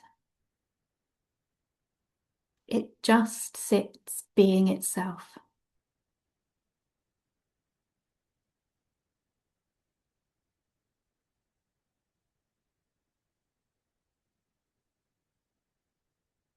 And at times the mountain might be visited by violent storms, buffeted by snow and rain and winds of unthinkable magnitude. But through it all, the mountain just sits.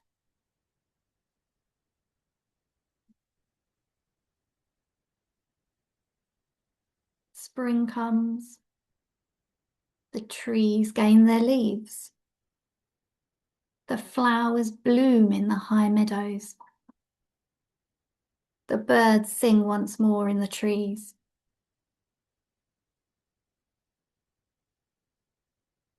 Streams overflow with the waters of melting snow.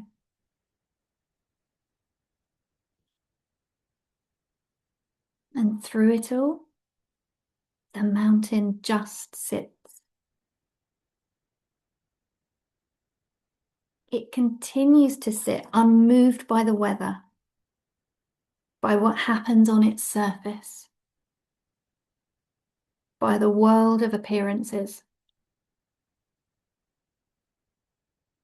remaining its essential self.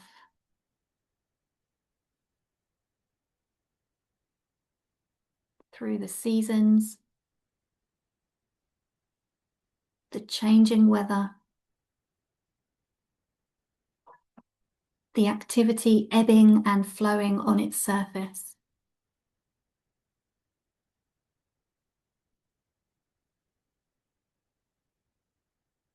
And in the same way, as we sit here together in meditation, perhaps we can learn to experience the mountain.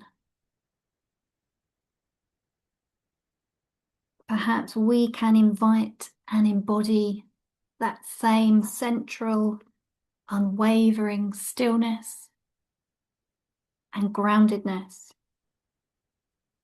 in the face of everything that changes in our own lives over mere seconds, over hours, over years. Because in our lives and in our meditation practice, we experience constantly the changing nature of mind and body and the outer world. We too have our own periods of light and darkness, activity and inactivity, our own moments of colour and our own moments of drabness.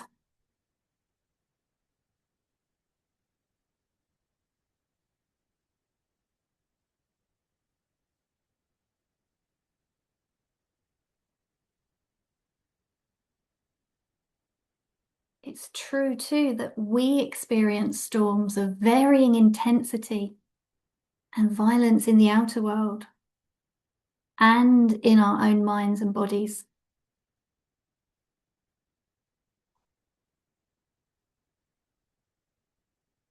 Buffeted by high winds, by cold and rain, we too may endure periods of darkness and pain, as well as the moments of joy and uplift. Even our appearance changes constantly, experiencing a weather of its own.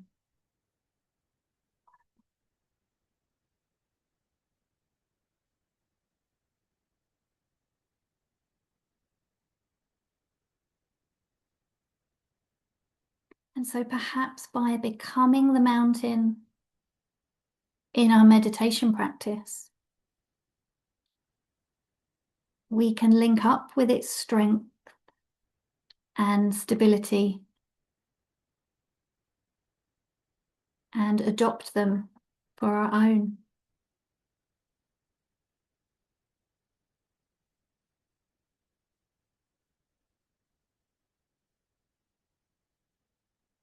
We can use the energy of the mountain to support our energy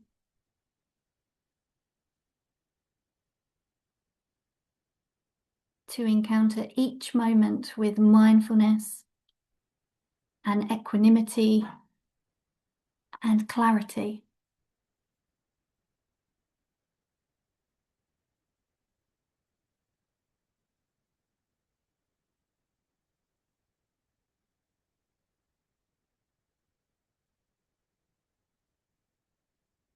And it may help us to see that our thoughts and feelings, our preoccupations, our emotional storms and crises, even the things that happen to us, are very much like the weather on the mountain.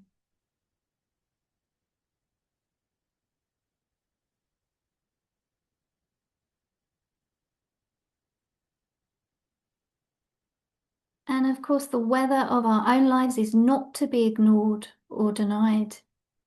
It is to be acknowledged, encountered, honoured, felt deeply, known for what it is,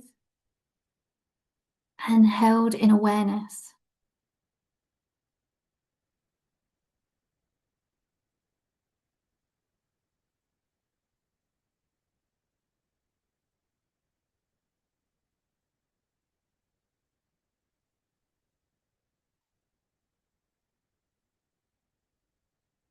And in holding it in this way, perhaps we can come to know a deeper silence and stillness and wisdom within ourselves.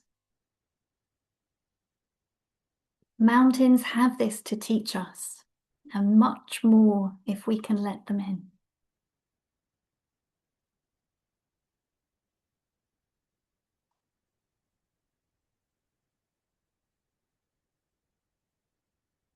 So if you find you resonate in some way with the strength and stability of the mountain in your sitting, it may be helpful to use it from time to time in your meditation practice to remind you of what it means to sit mindfully with resolve and with wakefulness in true stillness.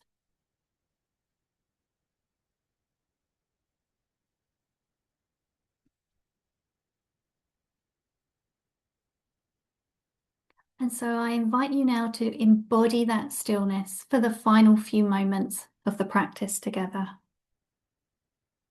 Continuing to sustain the mountain meditation on your own in silence, moment by moment, but knowing that I am still here with you in the silence.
And as we sit in stillness for the final moments of the practice, I'd like to read you a poem as part of the practice, a poem by Donna Ashworth entitled All the Answers in Nature. All the answers in nature. The sky doesn't feel shame for letting loose a hurricane. It just calmly carries on, releasing sunshine and birdsong. What's gone is simply gone. The ocean will not falter, throw itself upon the altar. For waves that crossed their lines, the ocean knows it was her time to crash hard and realign. The trees that bear it all drop their leaves and let them fall. Because Mother Nature called, know the answer to it all is to let go and never stall. And you with all your faces, all that life in all those places, starting new and leaving traces of human heart and soul, knowing acceptance is the goal. You were supposed to be it all.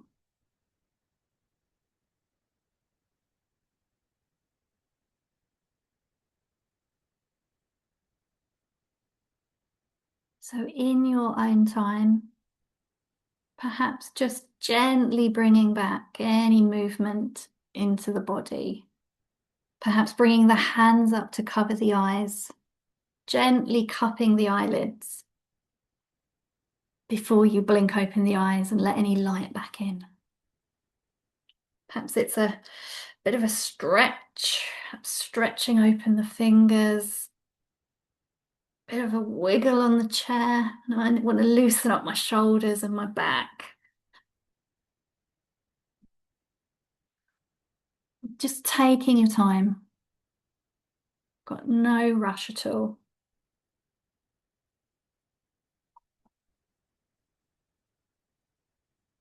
And we are going to introduce just a real moment of spaciousness here. So it's completely up to you if you want to grab a pen and paper or grab your journal. And I'm just going to put some journal prompts into the chat box.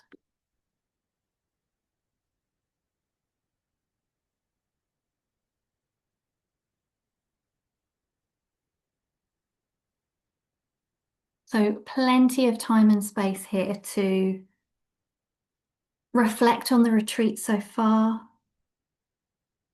and perhaps reflect on anything that came up in the mountain meditation, because I know it lands with us all really differently.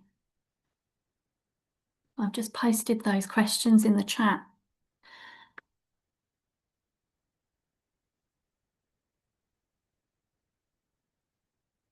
Yeah, the poem was Donna Ashworth. Yeah, she does. I'll post in the chat later. She's got lots of lovely poetry books. So I'll read those journaling questions out in case anyone can't see them very well. But it was just to consider, how did it feel to embody the mountain? And there's no wrong or right answer. And I've just popped some examples in there. So it might have felt resilient or grounded. It might have felt still or strong, or it could be completely the opposite. And I'm not going to ask anybody to share the responses. These are completely private to you. And not feeling the need to have to answer all of these, you might just pick one that particularly resonates with you. But the second prompt was, what insights arose as I visualized the changing seasons and weather patterns on the mountain?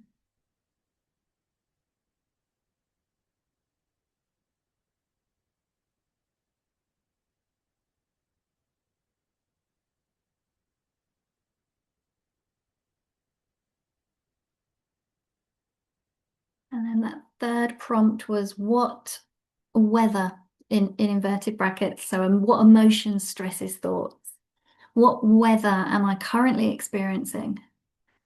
And how can I watch it pass without getting caught up in it? Maybe that one resonates in your life at the moment.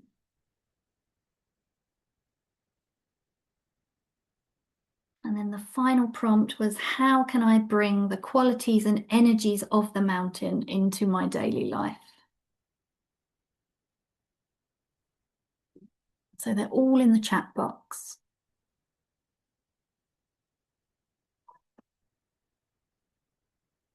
I'm going to stop talking and I'm going to give us 5 whole minutes of silence just to reflect and to digest those and see what we notice.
Okay, so just one more minute or so. So perhaps bringing your current reflection to a close, but knowing that you can return to these at any point, either later today or in the lunch break. And perhaps at any point in the retreat, perhaps some noticing crops up that you might want to jot down, whether that's from a poem or from a particular practice.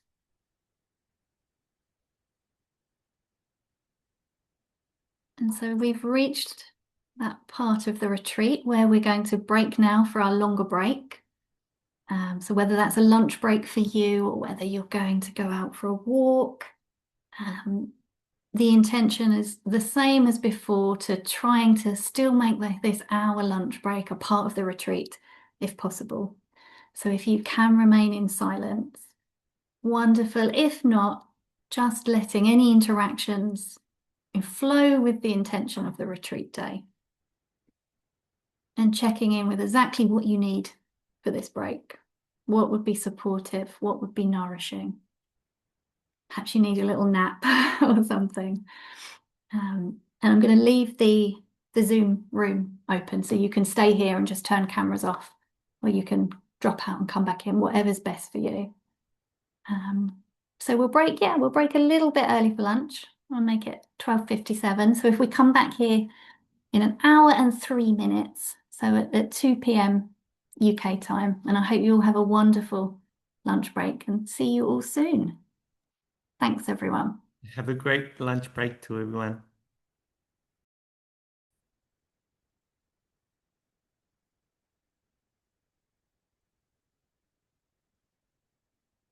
So welcome back, everybody. I hope you had a good lunch break or however you use that time. And I hope it was still sort of retreat circumstances as much as possible for you as well. So we're at the part of the retreat where traditionally this is the space where the retreat teachers share some of our thoughts around the topic and the themes that inspired the retreat. So we thought we'd talk a little bit around, I suppose, the idea of energy, what it is, how it comes up in our lives and our practice, how we personally sort of work and live through those energetic nuances and variables, particularly amidst the times that we live in now. So I'm going to hand over to Fares to kick us off on energy. Thanks a lot, Victoria. Hope everyone had a happy lunch break. Just before we start to talk about the subject, the topic, I just wanted to say that in the chat I put in the books I was talking about. I also put in my YouTube channel if someone's interested in Tai Chi, Qigong, Shabbat, that I'm showing a bit of movements. But I'm telling you, it's in Italian, that the issue is the movements and some are in silence. So with Victoria, we were really discussing about this topic of energy.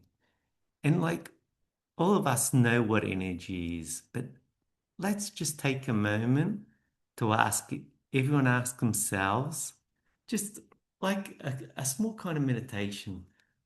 What is energy for you? Just take 1 minute. If someone just wants to think in their mind, write it down, do what you wish. Just for a minute, in a minute of silence, just thinking what energy is for you.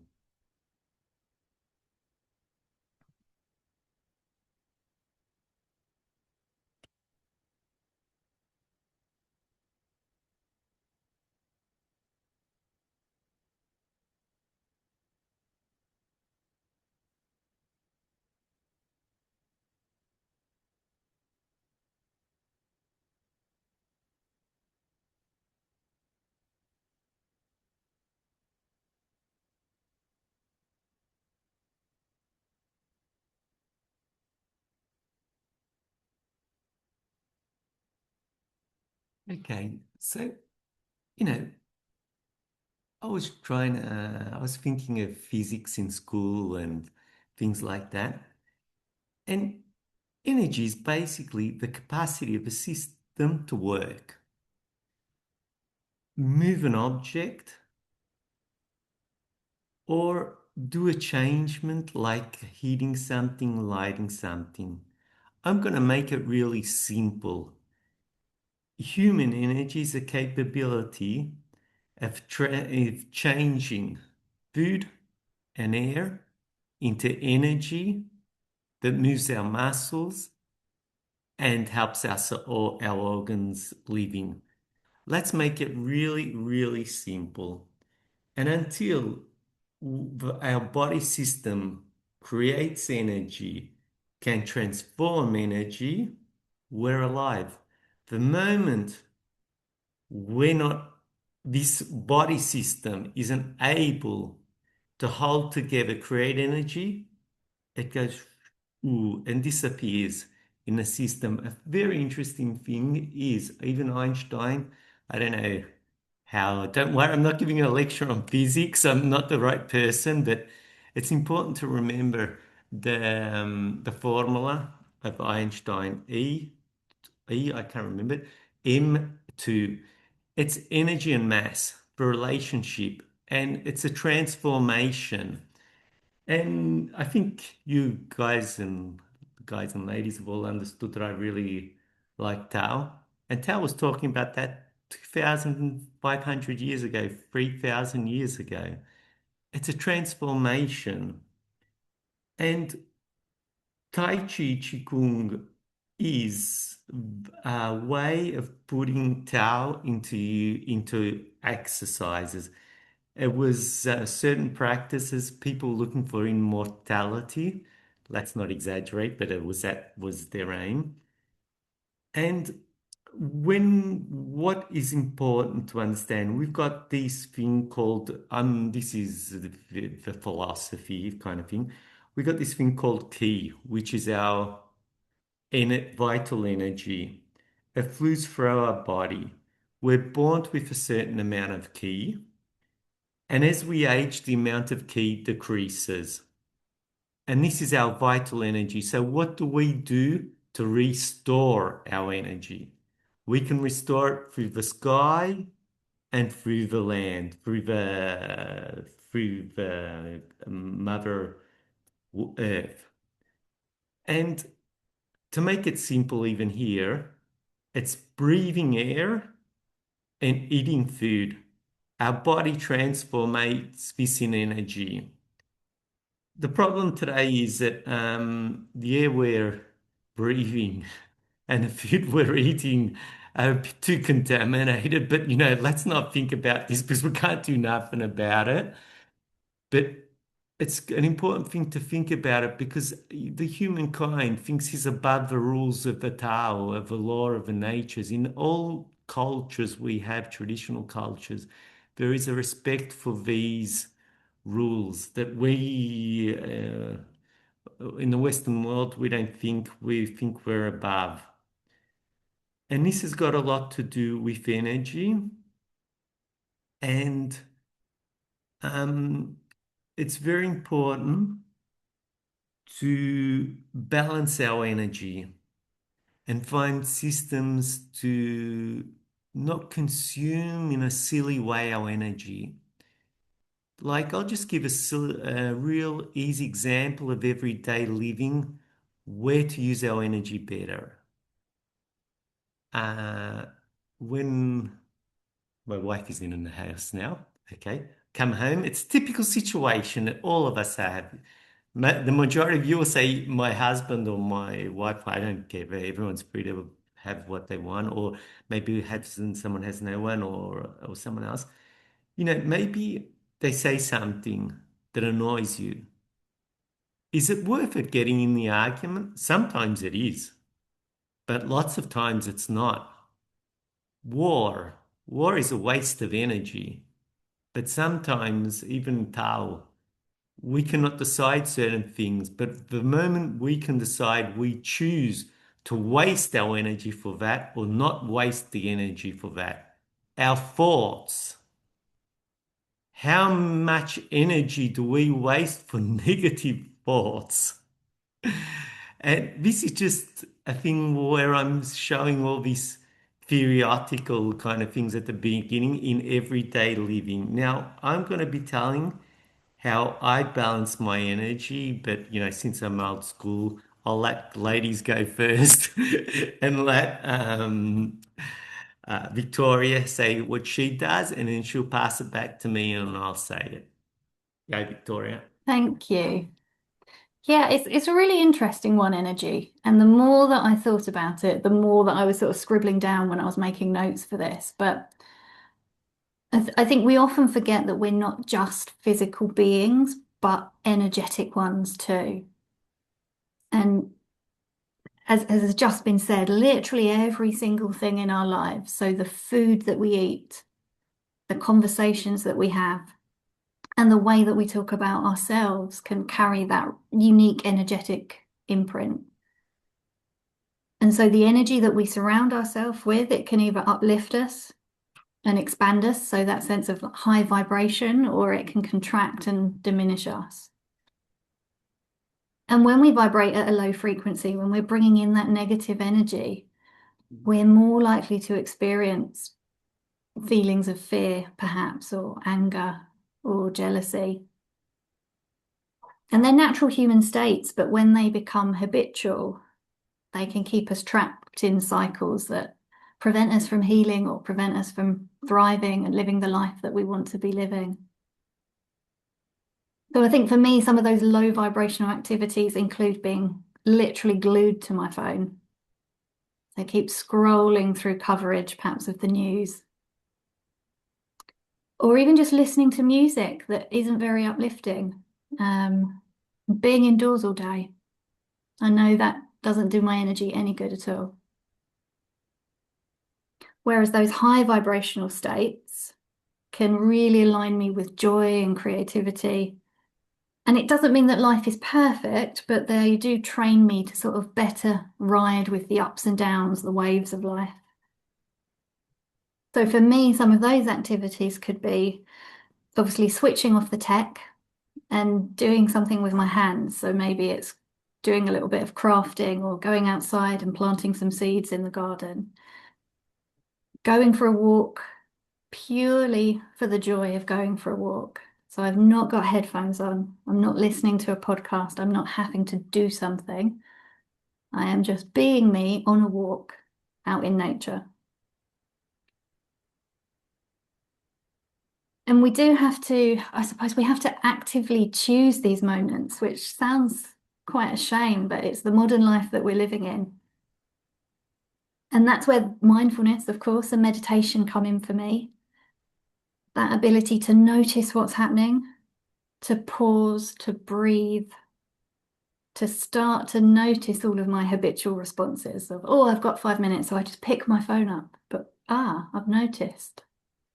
I'm going to go and open the door and just get some fresh air instead. Visualizations like the mountain meditation as well that we did earlier. Just knowing that everything will pass, that things are impermanent. So the challenges, the highs and the lows. The sun will shine again, that kind of sense to it all. And I suppose the biggest one is Mother Nature, the earth.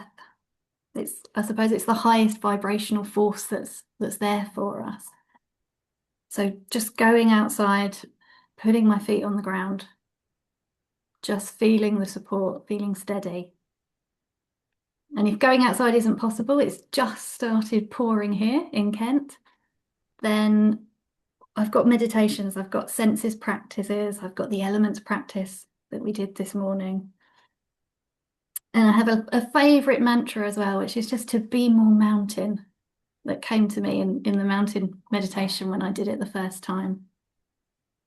So positive habits, they don't happen overnight, but it's those little incremental changes, just picking up on my energy that's made such a difference. So I'll stop there because I said I could talk forever on this one. I'll pass back to Fares to continue. Thanks, Victoria. And for me, to manage better my energy, the first and most important one is mindfulness. Why? Because mindfulness allows awareness. Awareness lets me know my energy levels are low because too many people are not aware of how they're feeling, what's going on in their mind. I was working with someone that had a panic attack and was telling me that they are fine. And I said, if you're fine, I'm not going to say you're not fine, but mindfulness allows us to feel our energy levels, understand when we're low, when we're high, when we can take in a new challenge. Who's a CMR teacher knows the circles uh, of the things. When we can go into challenge, when we've got low level energy, we need to go and close ourselves and recharge our energy. For me, an important thing is also having my key in the stomach. Not very good is to eat healthy food. Don't eat processed food. I know in England there's a lot of processed food compared to other parts of Europe. And I'm really inviting you all to watch out about this because I was born in Australia, grew up in a milk bar. Not a milk bar is when you got, my parents were immigrants, eating donuts, hot dogs, hamburgers. I know none of you will believe me, but I was fat, eating lollies, milkshakes, but not real milk.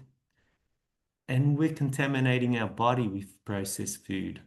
So we can't control the air, but we can do small gestures. And this is really important. And trying to manage my emotions with kindness, love. What Victoria said is nature. It's one of the most important things also.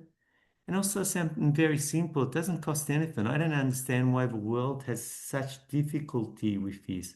Just laugh and smile. It's not you're a serious person if you don't smile. When at work, I'm a project manager, you can imagine the tensions that created. If you can smile, tension, de-escalation. If Trump could smile and laugh about himself, I think he wouldn't be a person like that. If Tola, that they killed, was a person who could laugh at himself, make fun of himself, would he be have so much hatred in him? It's a question. I don't know the answer, but I think it's not like that. So let's learn to smile and laugh.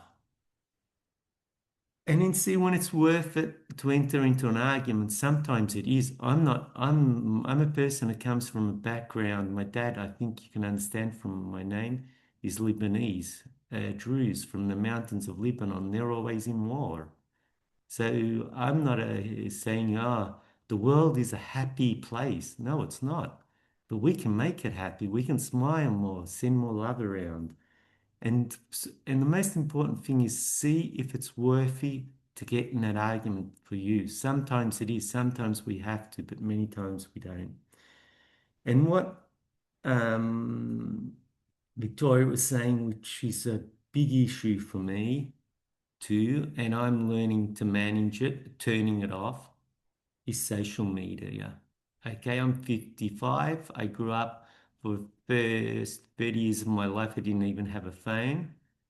But the phone is bringing technology in us. Also, energetically, how many waves are coming to us? Okay, I don't want to go into this, but that's a question. So I've got rules. I know I'm not able to control it. I don't think I'm smarter than Facebook. They're smarter than me.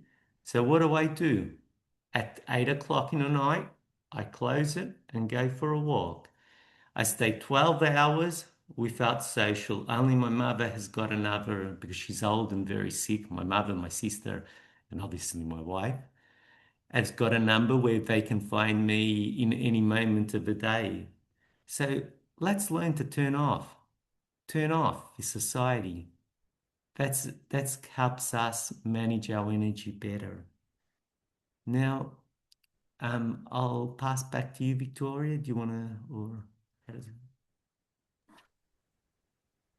Thank you. I think there's lots of different things there just for us to think about and to consider. Um, yeah, how important being able to notice your energy levels and then the different ways that we can monitor them throughout the day, shape them for our benefit and for the benefit of society as well. So we're going to move into a practice now around letting go, which I think flows nicely from that chat about energy management. So I'll pass back over to you. Thanks, Victoria. So before starting this practice about letting go, more I'm studying about Tao, Buddhism, Confucius. I find it also in the Greek philosophies. I find it also in my father's culture. I don't speak Arab, but there's a way of saying Inshallah, Hamdulillah. It means as destined will be. For sure, in a Celtic culture and in all our original culture, we have this. So when I'm teaching mindfulness, I'm living in a place in Switzerland, but it's an Italian part of Switzerland. So they speak in a dialect. In the traditional dialect, they say, take air before talking. So in all traditional societies, sorry, for all traditional societies, we find we find ways of. Sorry, I thought my phone was off because I had it on for Victoria if she needed to. Okay, okay. And in all traditional societies, we find that. So we're going to be doing a meditation of letting go. We're going to do an experiment. This was talking with Karen about it. So I'm going to be guiding you a 10-minute practice in Italian of letting go. Then I'm going to be doing it in English. Can I just see if someone can raise their hand is if someone speaks Italian or French or Spanish? Spanish, not is Spanish. Okay, I could say. So maybe someone with a Latin language would be able to understand something. So we're talking about energy. Energy isn't only my words, it's also the way I talk. And I would like you to use your senses when I'm speaking in Italian, guiding this practice. I'm going to turn to Italian now, and it's going to be only 10 minutes. Trova una posizione comoda per te. Prendi un attimino per sentire i punti di contatto. Chiudi gli occhi. Faremo una meditazione per lasciare andare. Lasciare andare. Inizia a concentrarti sul tuo respiro. Senti l'inspiro, l'espiro.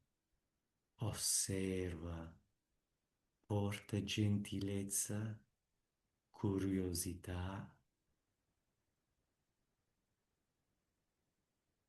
e proprio osserva. Osserva le sensazioni nel tuo corpo. Osserva con gentilezza.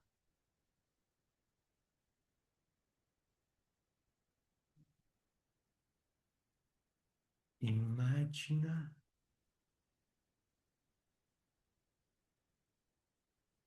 che sei vicino a un fiume che scorre tranquillamente e ricordati un momento che volevi controllare tutto. Che sensazione crea nel corpo? Magari crea tensione nelle mascelle, le spalle tese, la schiena, l'addome.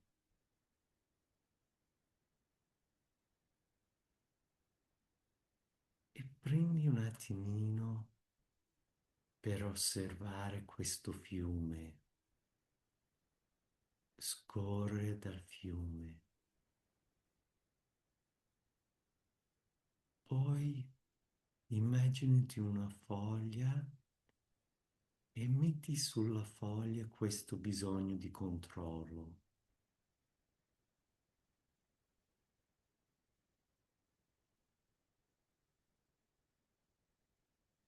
Lascia che scorre.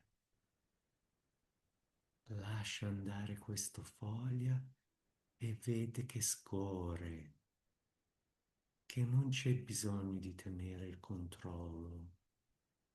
Puoi sostituire il controllo con la fiducia.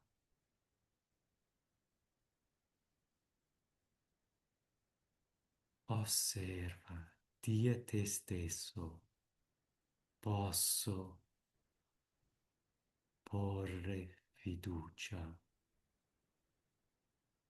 fiducia. Non stai lasciando andare senza senso, stai ponendo fiducia, fiducia che le cose funzionano, hanno un loro modo. Tanto la vita è imprevedibile, non potrai controllare tutto.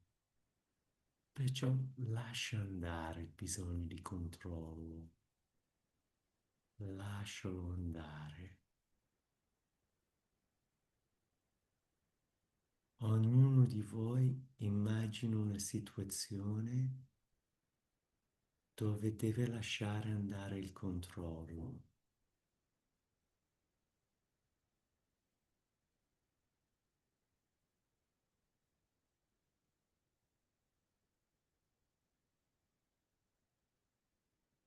E proprio cita questa mantra. Io pongo fiducia. Analizzo, capisco e una volta che ho deciso, pongo fiducia. La fiducia sostituisce il mio bisogno di controllo, ma non è una fiducia tanto così, è una fiducia di accettazione, è una fiducia ragionata, è un'accettazione che non potrai controllare tutto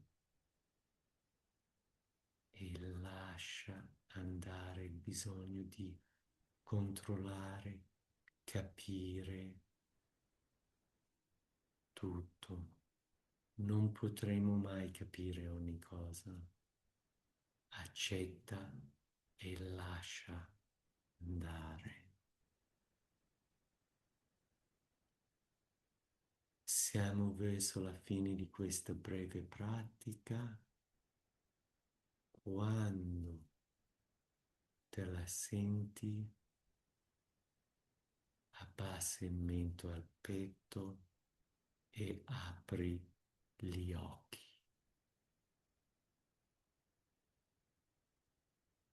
Okay, the practice has finished. So when you feel ready, open your eyes. Now stay in this meditative state, and we're going to be doing the same practice, but the words will be different because I don't remember, because I'm coming from something natural. It's not a written text. We're going to be doing it in English now. So find a comfortable position, respecting your body, your needs. See if you want to sit down, stand up, whatever you wish.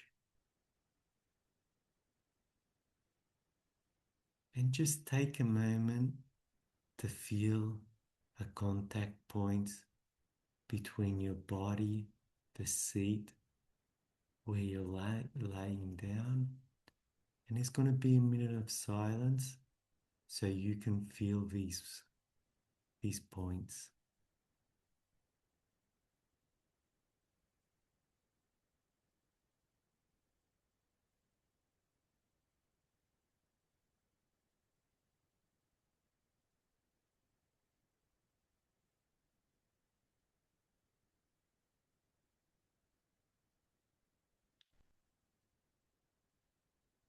And we're going to be doing a meditation to learn to let go of control. Our rational mind wants to understand, wants to predict. So it's normal, it wants to control everything. But life is uncontrollable. There is so many uncertainties. So we've got to learn to accept and trust. It's not a giving up. It's understanding how things are. Let's just take a moment to listen to our breath. If it's okay to you, if you don't like listening to your breath, use another anchor. That can be your feet, whatever you wish. And just stay a moment with your anchor. And when the monkey mind's wandering, bring it back to your anchor.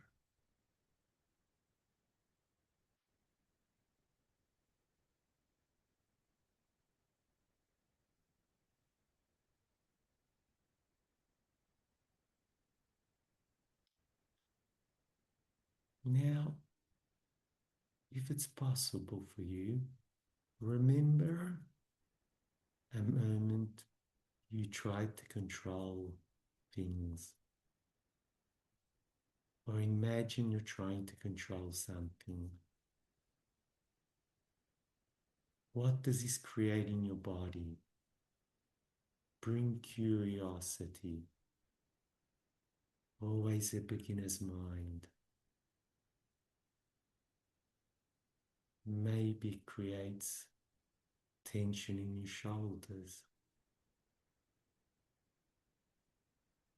cramps, tightness. If it's not so, it's interesting. Just look what this need of control creates. Maybe it creates certainty in you. But is it true certainty? How many things do you have to keep under control in this situation?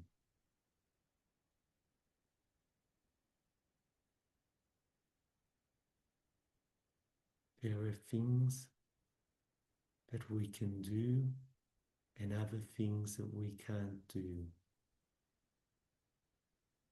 The things we can't, we have to accept.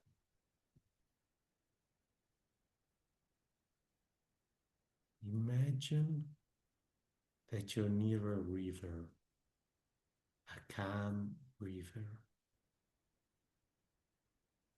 See yourself near a river, a calm river. If you had difficulty imagining, remember once when you were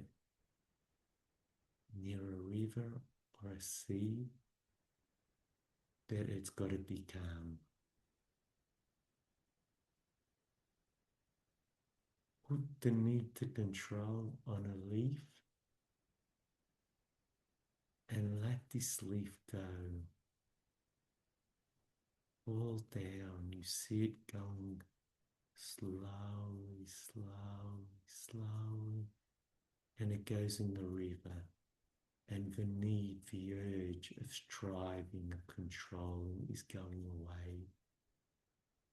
We're not saying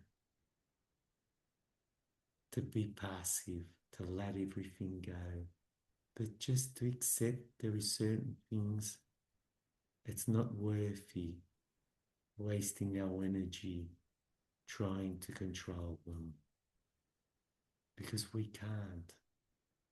We can't control in life what's happening to us, but what can we do? We can have trust, kindness, love, compassion. These elements help us find an alternative to the need of control. Even in moments of uncertainty,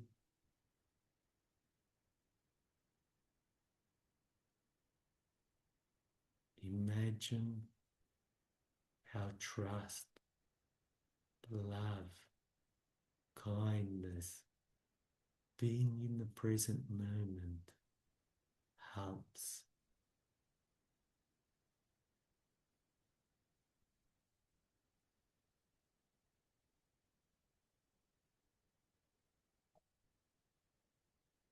Repeating yourself, repeat to yourself a mantra. I put trust. I use kindness. I accept uncertainty with love and kindness. There is no need to control. Just let go.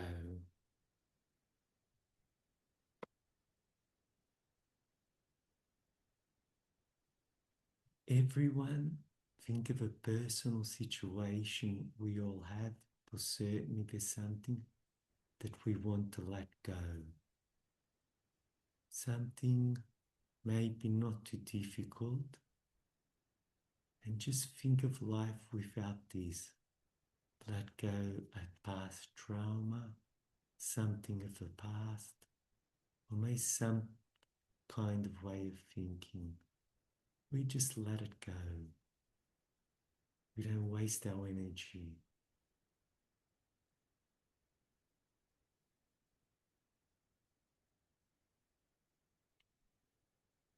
What does it feel like? The alternative, instead of wanting to control, trust, love, kindness. And if we're scared, we can even hug ourselves and we can say, it's okay. There's no need to control.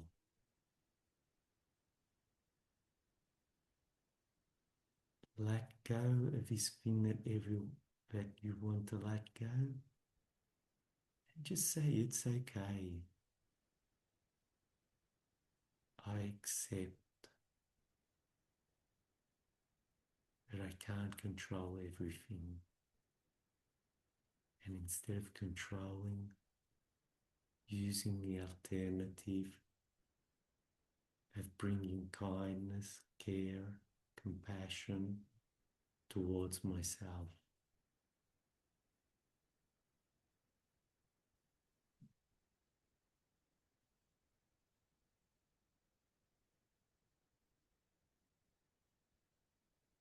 There's going to be 2 minutes of silence for the moment where you can repeat the mantra, your own personal mantra, to let go of control. You know, the words that are important for you can be trust, kindness. You can even use a small hug if it's possible for you.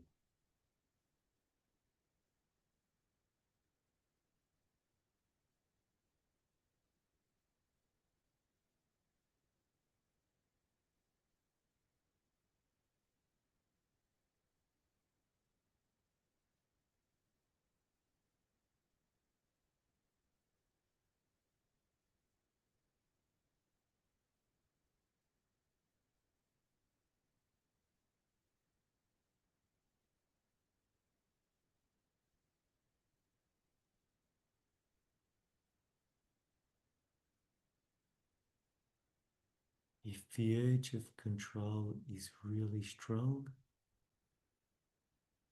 you can try to observe your breath and just concentrate on one thing and repeat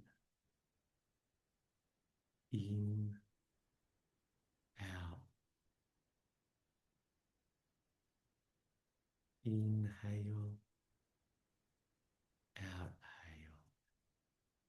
When the breath comes in, if you need to concentrate on something and you can't just observe or watch your breath, you can say in when it comes in, out when it comes out. See what's the best thing for you. We're near the end of this practice, but just stay a moment more with your breath, with this practice, and see how you can bring this practice in your daily living.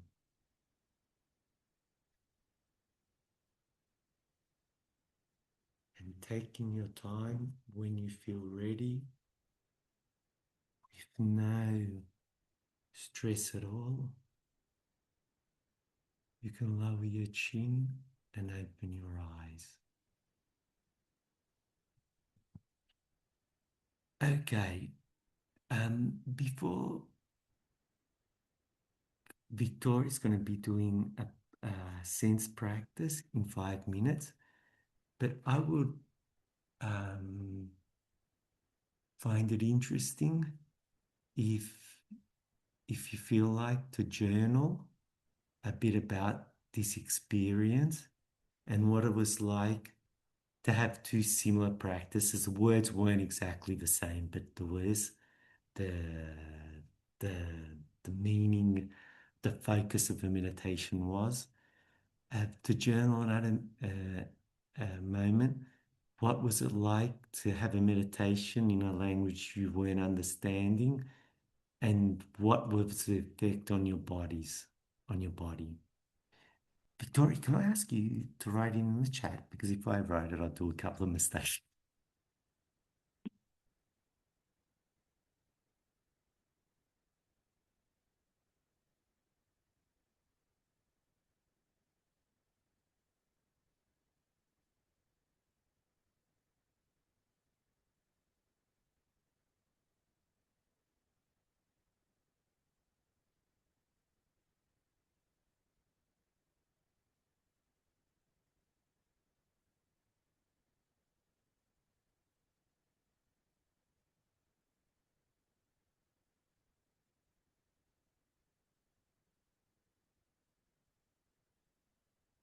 Yes, because um, for who's a CMR teacher, we talked a lot about emotional intelligence.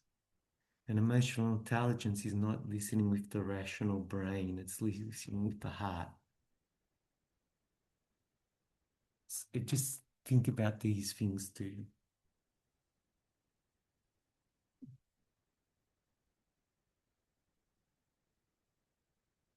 I've got 2 more minutes before I'm going to be passing to Victoria.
Okay, so I'll give Victoria, but before that, I would like to do a thing for Jenny, since she has to leave us a bit before.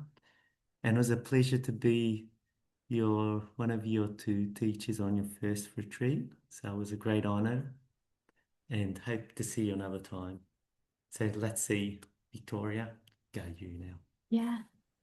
Thank you. So the next practice, as we've already said, it's going to be connecting with the senses. And it's going to be a longer practice, so 25 to 30 minutes. So you absolutely don't have to follow me, but I'm just going to stand up before we go into the practice. And I'm just going to ask you to invite in some free movement, whatever you think the body needs before we come back into stillness. So completely up to you if you want to stay sitting and you're all comfortable. I'm just going to have a little shake, a little stretch. Shake out the legs and the feet. And then when you're ready, just finding that comfortable posture. So whether you choose to sit or lay down, or if you want to stay standing, if you're feeling a bit sleepy at this point in the afternoon. So really checking in again, whatever feels right for you at this point in the retreat.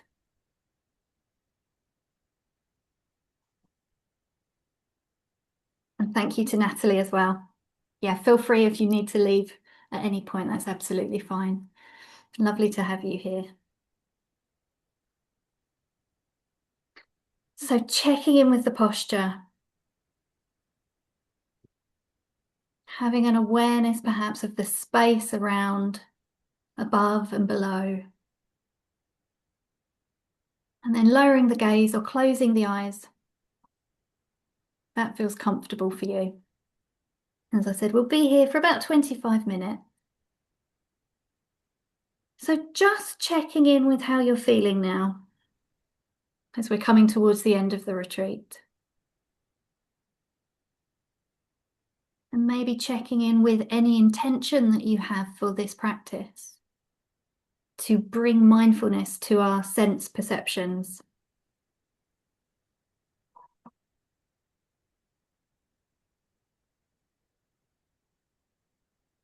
So bringing attention to the sensations of the breath as it comes and goes.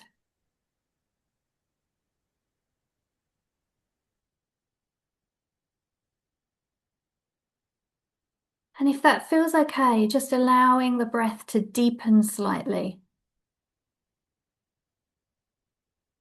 If that feels supportive.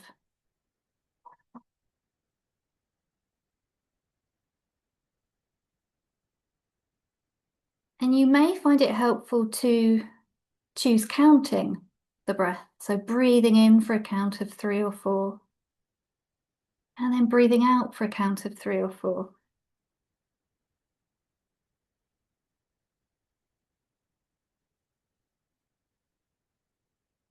And if counting doesn't work for you, perhaps using phrases such as, I know I am breathing in. I know I am breathing out.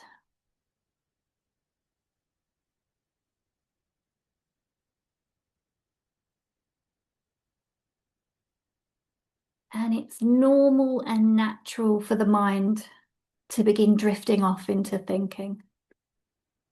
Normal and natural process for the mind to do this. And at any time that we notice this, you can just gently, without any criticism, bring the mind back to the sensation of breathing. And if it was helpful, the counting or the phrases.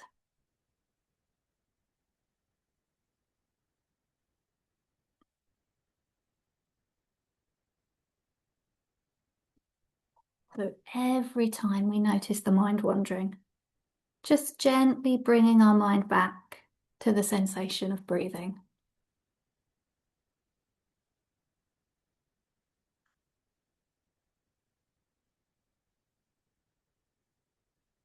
And we can pay slightly more attention to the out breath And we may notice that the body relaxes a little with the out-breath. And that there's a slight effort required in breathing in sometimes, yet when the body releases breath, it naturally just begins to relax.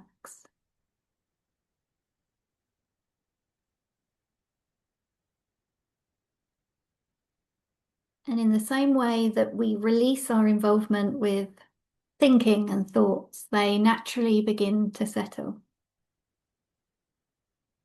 And if not, that's okay. Just noticing our experience.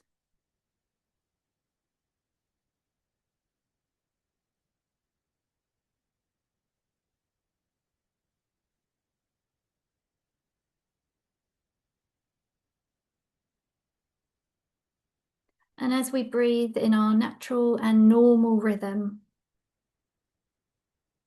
I invite you to begin to pay attention to other sensations happening in the body.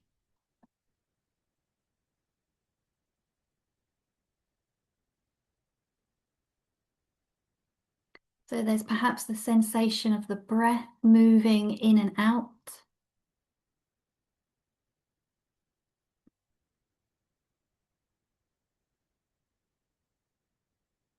But perhaps paying attention to the sensation in our hands.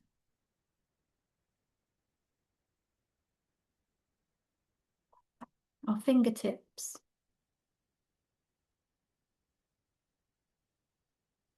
Perhaps our sit bones on the chair or cushion.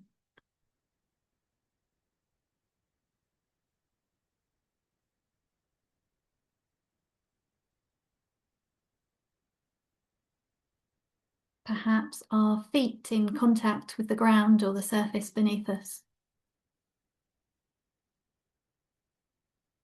And we're just noticing each and every sensation.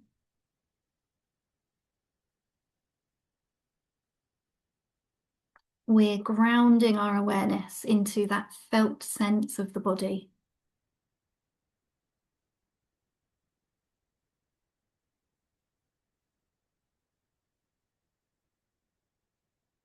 And it might be helpful again to just do a mini body scan. So starting at the crown of the head, gently working our way down from the face, the neck, the shoulders, the arms, the hands, the chest and the torso and the abdomen, the pelvis and the hips, down through the legs to the feet and the toes.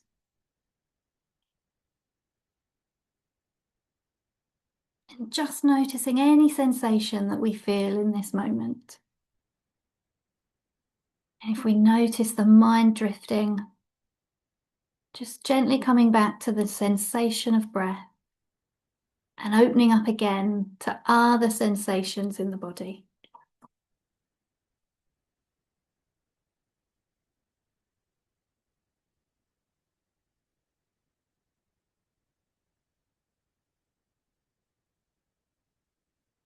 And I invite you now to just notice any sense of temperature. Perhaps taking our attention to the edges of the body. Maybe feeling the clothing against our skin,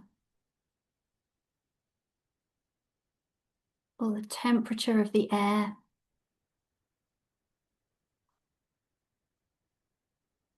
Perhaps feeling texture.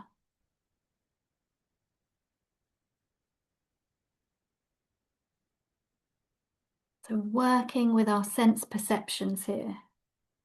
The sense of touch, the felt sense.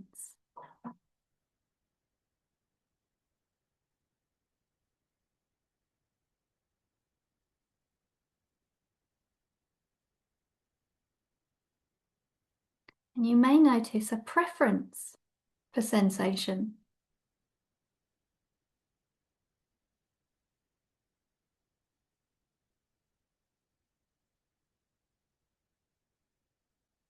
Perhaps there are sensations in the body that we like or dislike.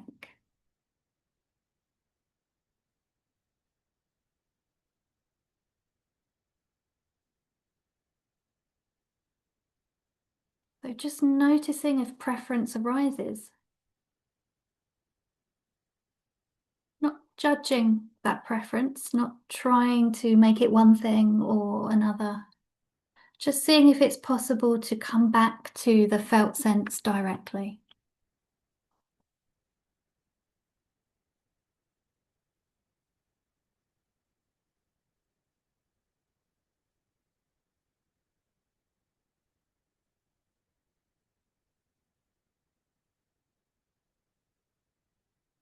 And perhaps taking our felt sense slightly outside the body.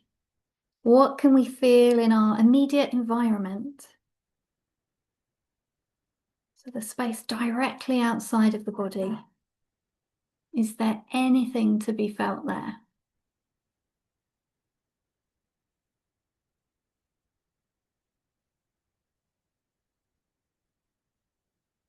And it's okay to not feel anything.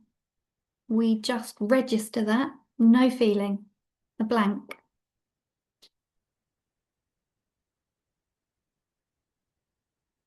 Just noticing it without judgment.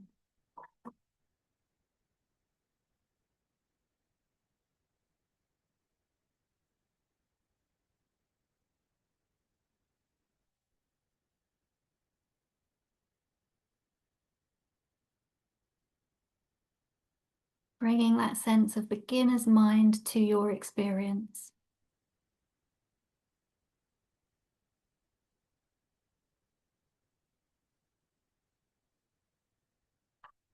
Noticing with curiosity and openness.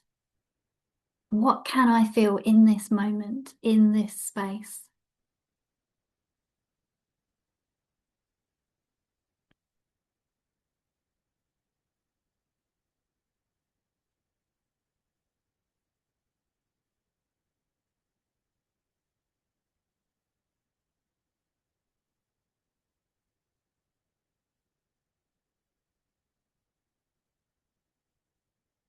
And we can begin to open up to our other sense perceptions in the same way. So perhaps noticing sound.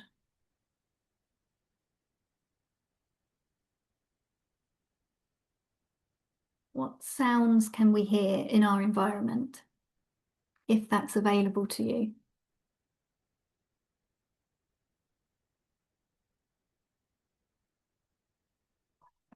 Sounds that are perhaps close to you.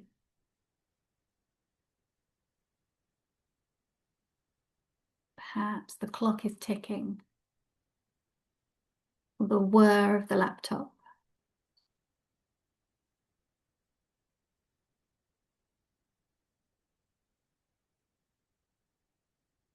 Or perhaps sounds that are further away.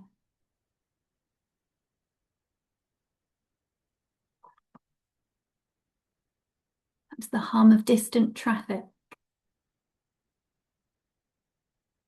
or the gentle chatter of the birds outside.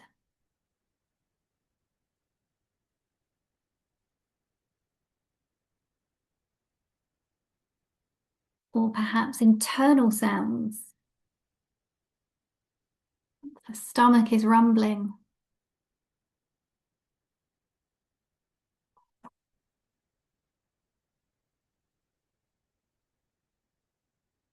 Noticing loud sounds and quiet sounds.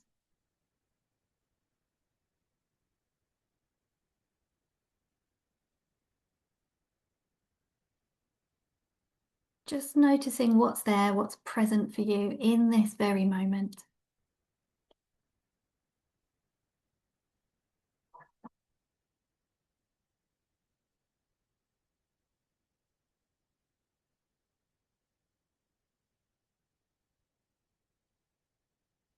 And again, if we become distracted, we can use the breath as an anchor in our present moment awareness.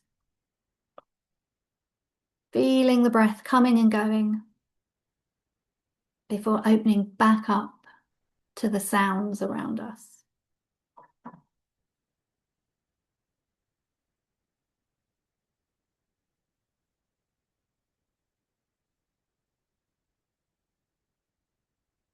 And again, maybe we have a preference for certain sounds.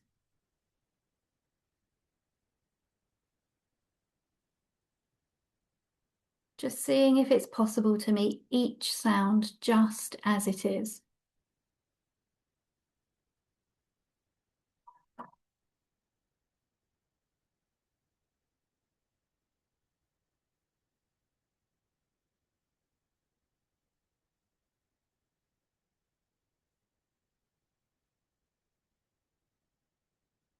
I invite you now to choose another sense perception. So perhaps the sense of taste.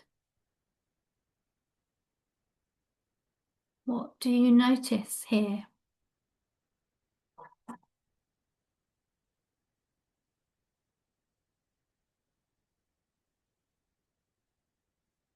And if you've not been directly eating something, this can be very subtle. Perhaps just a subtle aftertaste from lunch or from a drink.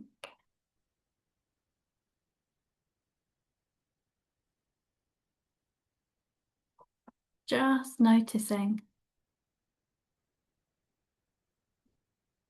Perhaps any physiological responses.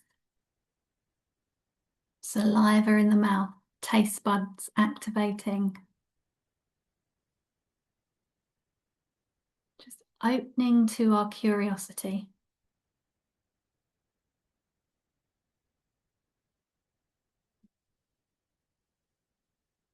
And again, not judging our experience.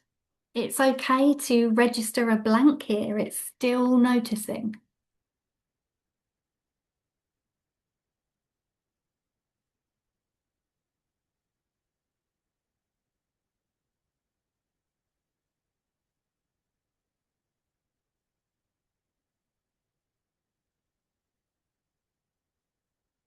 And now I invite you to shift your attention to the sense of smell, if that's available to you. So noticing the smells that are available in your environment.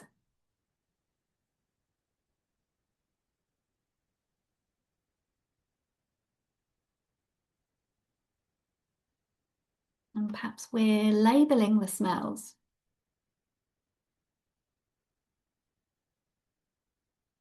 Good smells, bad smells, passive smells. Perhaps we're getting caught up in stories around the smell or the aroma that we notice.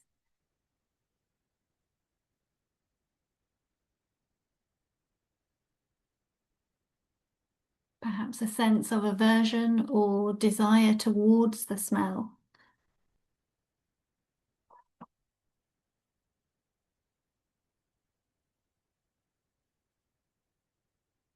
Perhaps smells that are very close, smells that are on the body or on your clothing. And again, this could be quite subtle. So we're just opening with curiosity. What can I smell right now in this moment?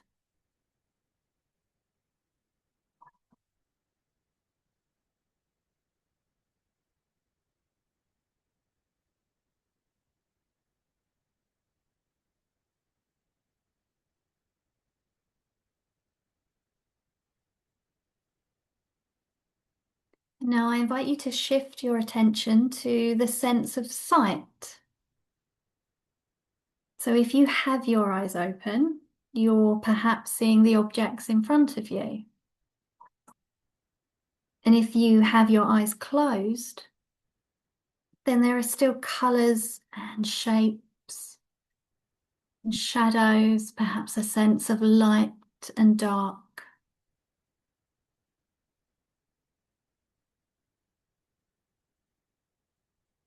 Perhaps some sense of the eyelids are available to you. some visual imagery, even just a tiny potential.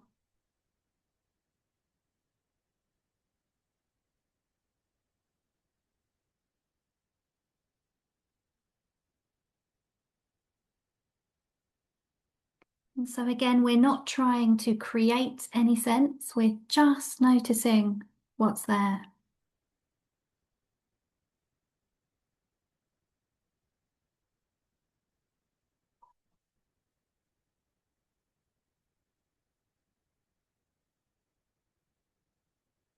And often when we perceive through our senses, it triggers thoughts or memories or ideas.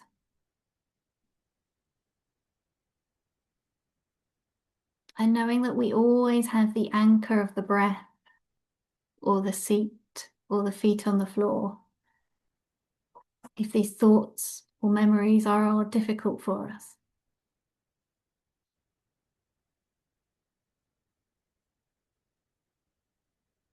And of course, we can notice, and without any judgment or criticism, just calming back to the direct sense of seeing.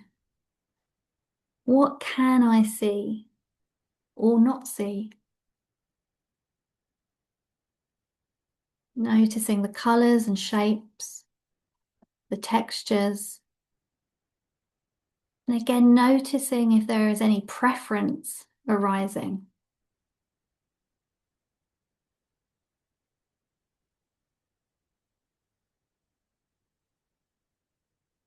And we can perhaps also play around a little, bring a childlike curiosity to focus.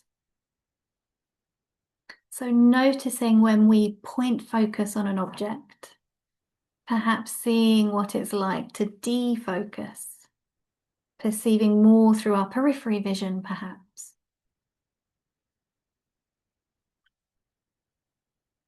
And again, if we notice the mind wandering, just calming back to the breath and then opening back out to our sight.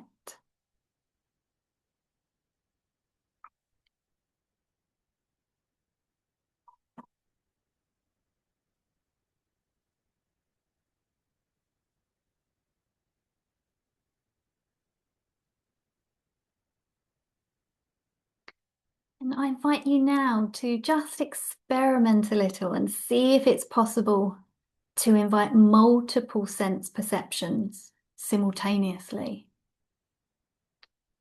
So maybe noticing the felt sense of the body and the sounds that we can hear.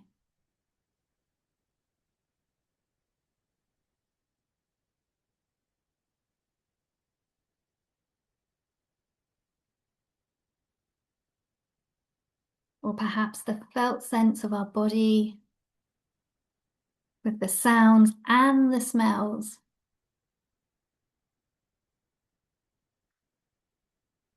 Is it possible to notice these sense perceptions simultaneously? How is that experience?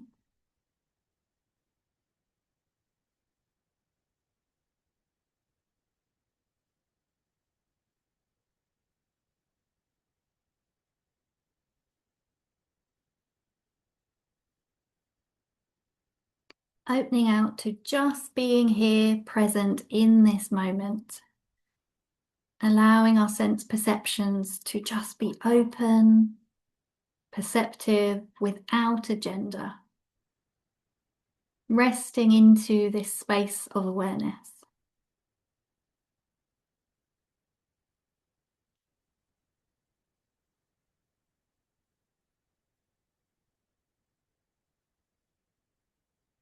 And as we start to bring this practice to a close this afternoon, knowing that we can take this practice and carry it through into our daily life. Taking a moment to notice our sense perceptions, our breath, the felt sense of the body.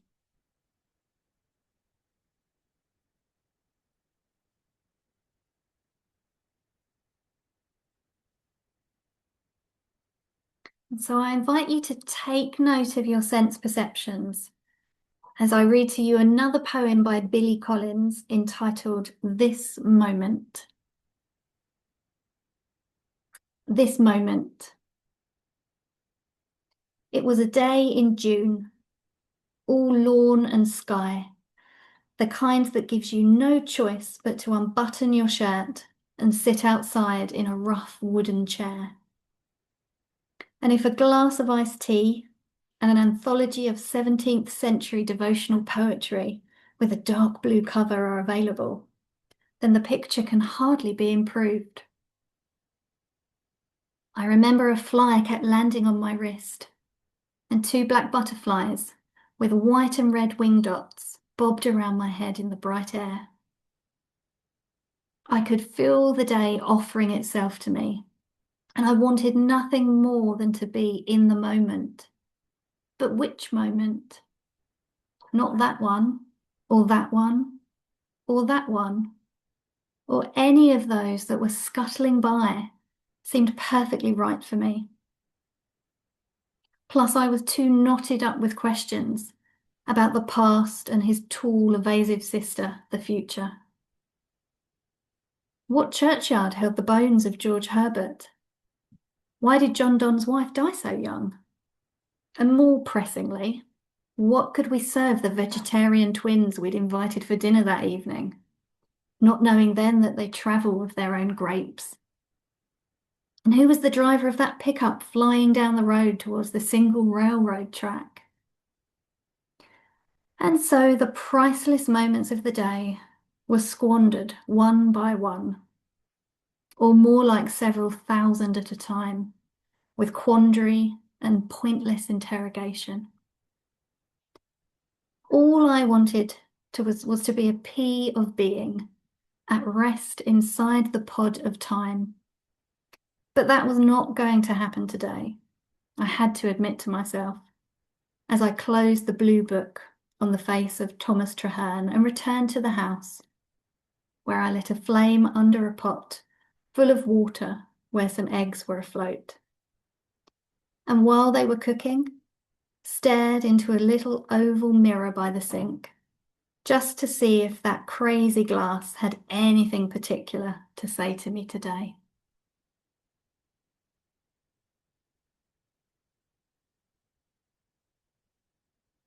So beginning to invite some movement into the body.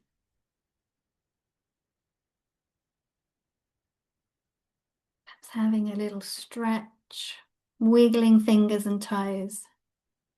And absolutely no rush, just blinking open the eyes. They're not open already.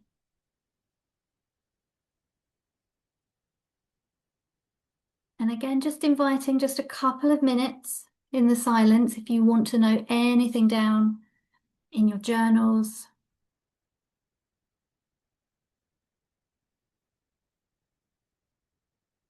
Perhaps one of your sense doors was very prominent.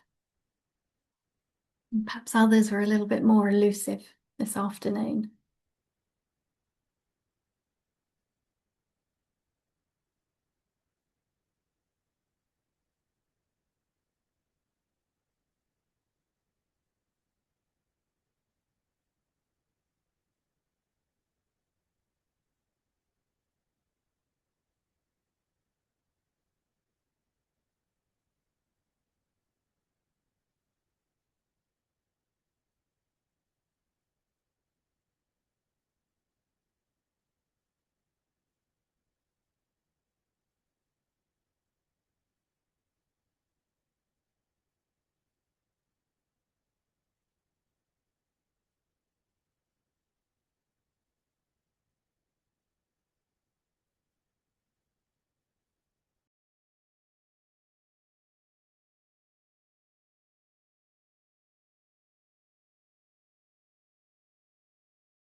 Okay.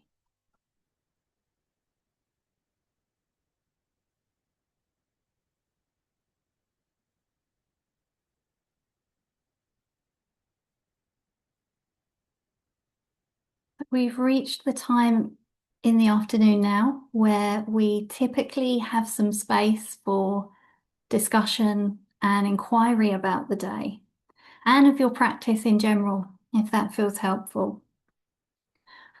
And obviously, it's been a silent retreat, so we've been quiet for a lot of the day. So it can be a big change moving from silence into speaking again. And Karen and Angie love to call it a warm silence that we move into now. And I think that's a really lovely way to describe it. So this could even look like whispering. And it's absolutely fine to take some space, to pause. And if it doesn't feel right, if you're not ready to come out of silence yet, it's okay to remain in silence too for the next part of the session.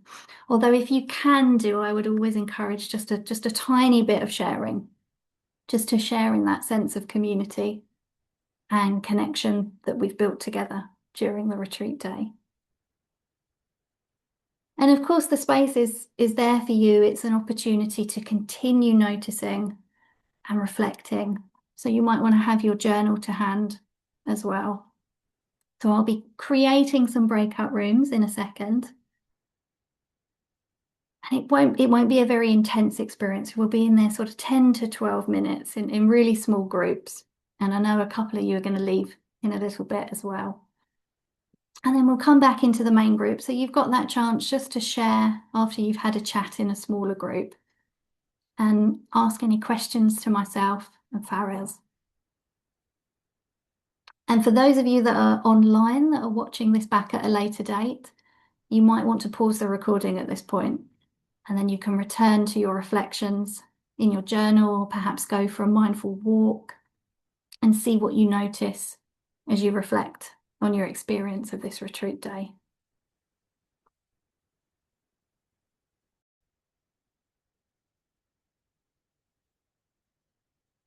So I'd just like to thank everyone once again for joining the retreat today. Karen has asked me to mention you might like to consider the next Mindfulness UK retreat, which is different to this one. So instead of being online, it's a beautiful in-person experience in Exmoor in Somerset in the UK. I believe that's on the 18th of April. So there are still some spaces available if you're interested in that. And there's accommodation as well. So you can make a whole weekend of it, make a whole weekend retreat experience if you wish. But wishing you all a wonderful evening and weekend ahead. And I'm just going to formally close the day with a final poem. And it's another Donna Ashworth poem called The Season of Letting Go. And so begins the season of letting go, when Mother Nature shows us all how it's done. Let go, free yourself, shake it off, drop it, give way for the new, create space for new thoughts, new ideas, new adventures, and new connections by shedding the dead weight you've been carrying around for so long. And whilst you are there, being reborn and renewed, let go of old anxieties too. Let go of any doubts, fears, or beliefs which no longer serve you well. Release bitterness or past hurts which feast on your beauty. Be brave. Don't fear the nakedness as your leaves slip away. Mother Nature doesn't. Watch and learn. So thank you very much, everyone. Take care.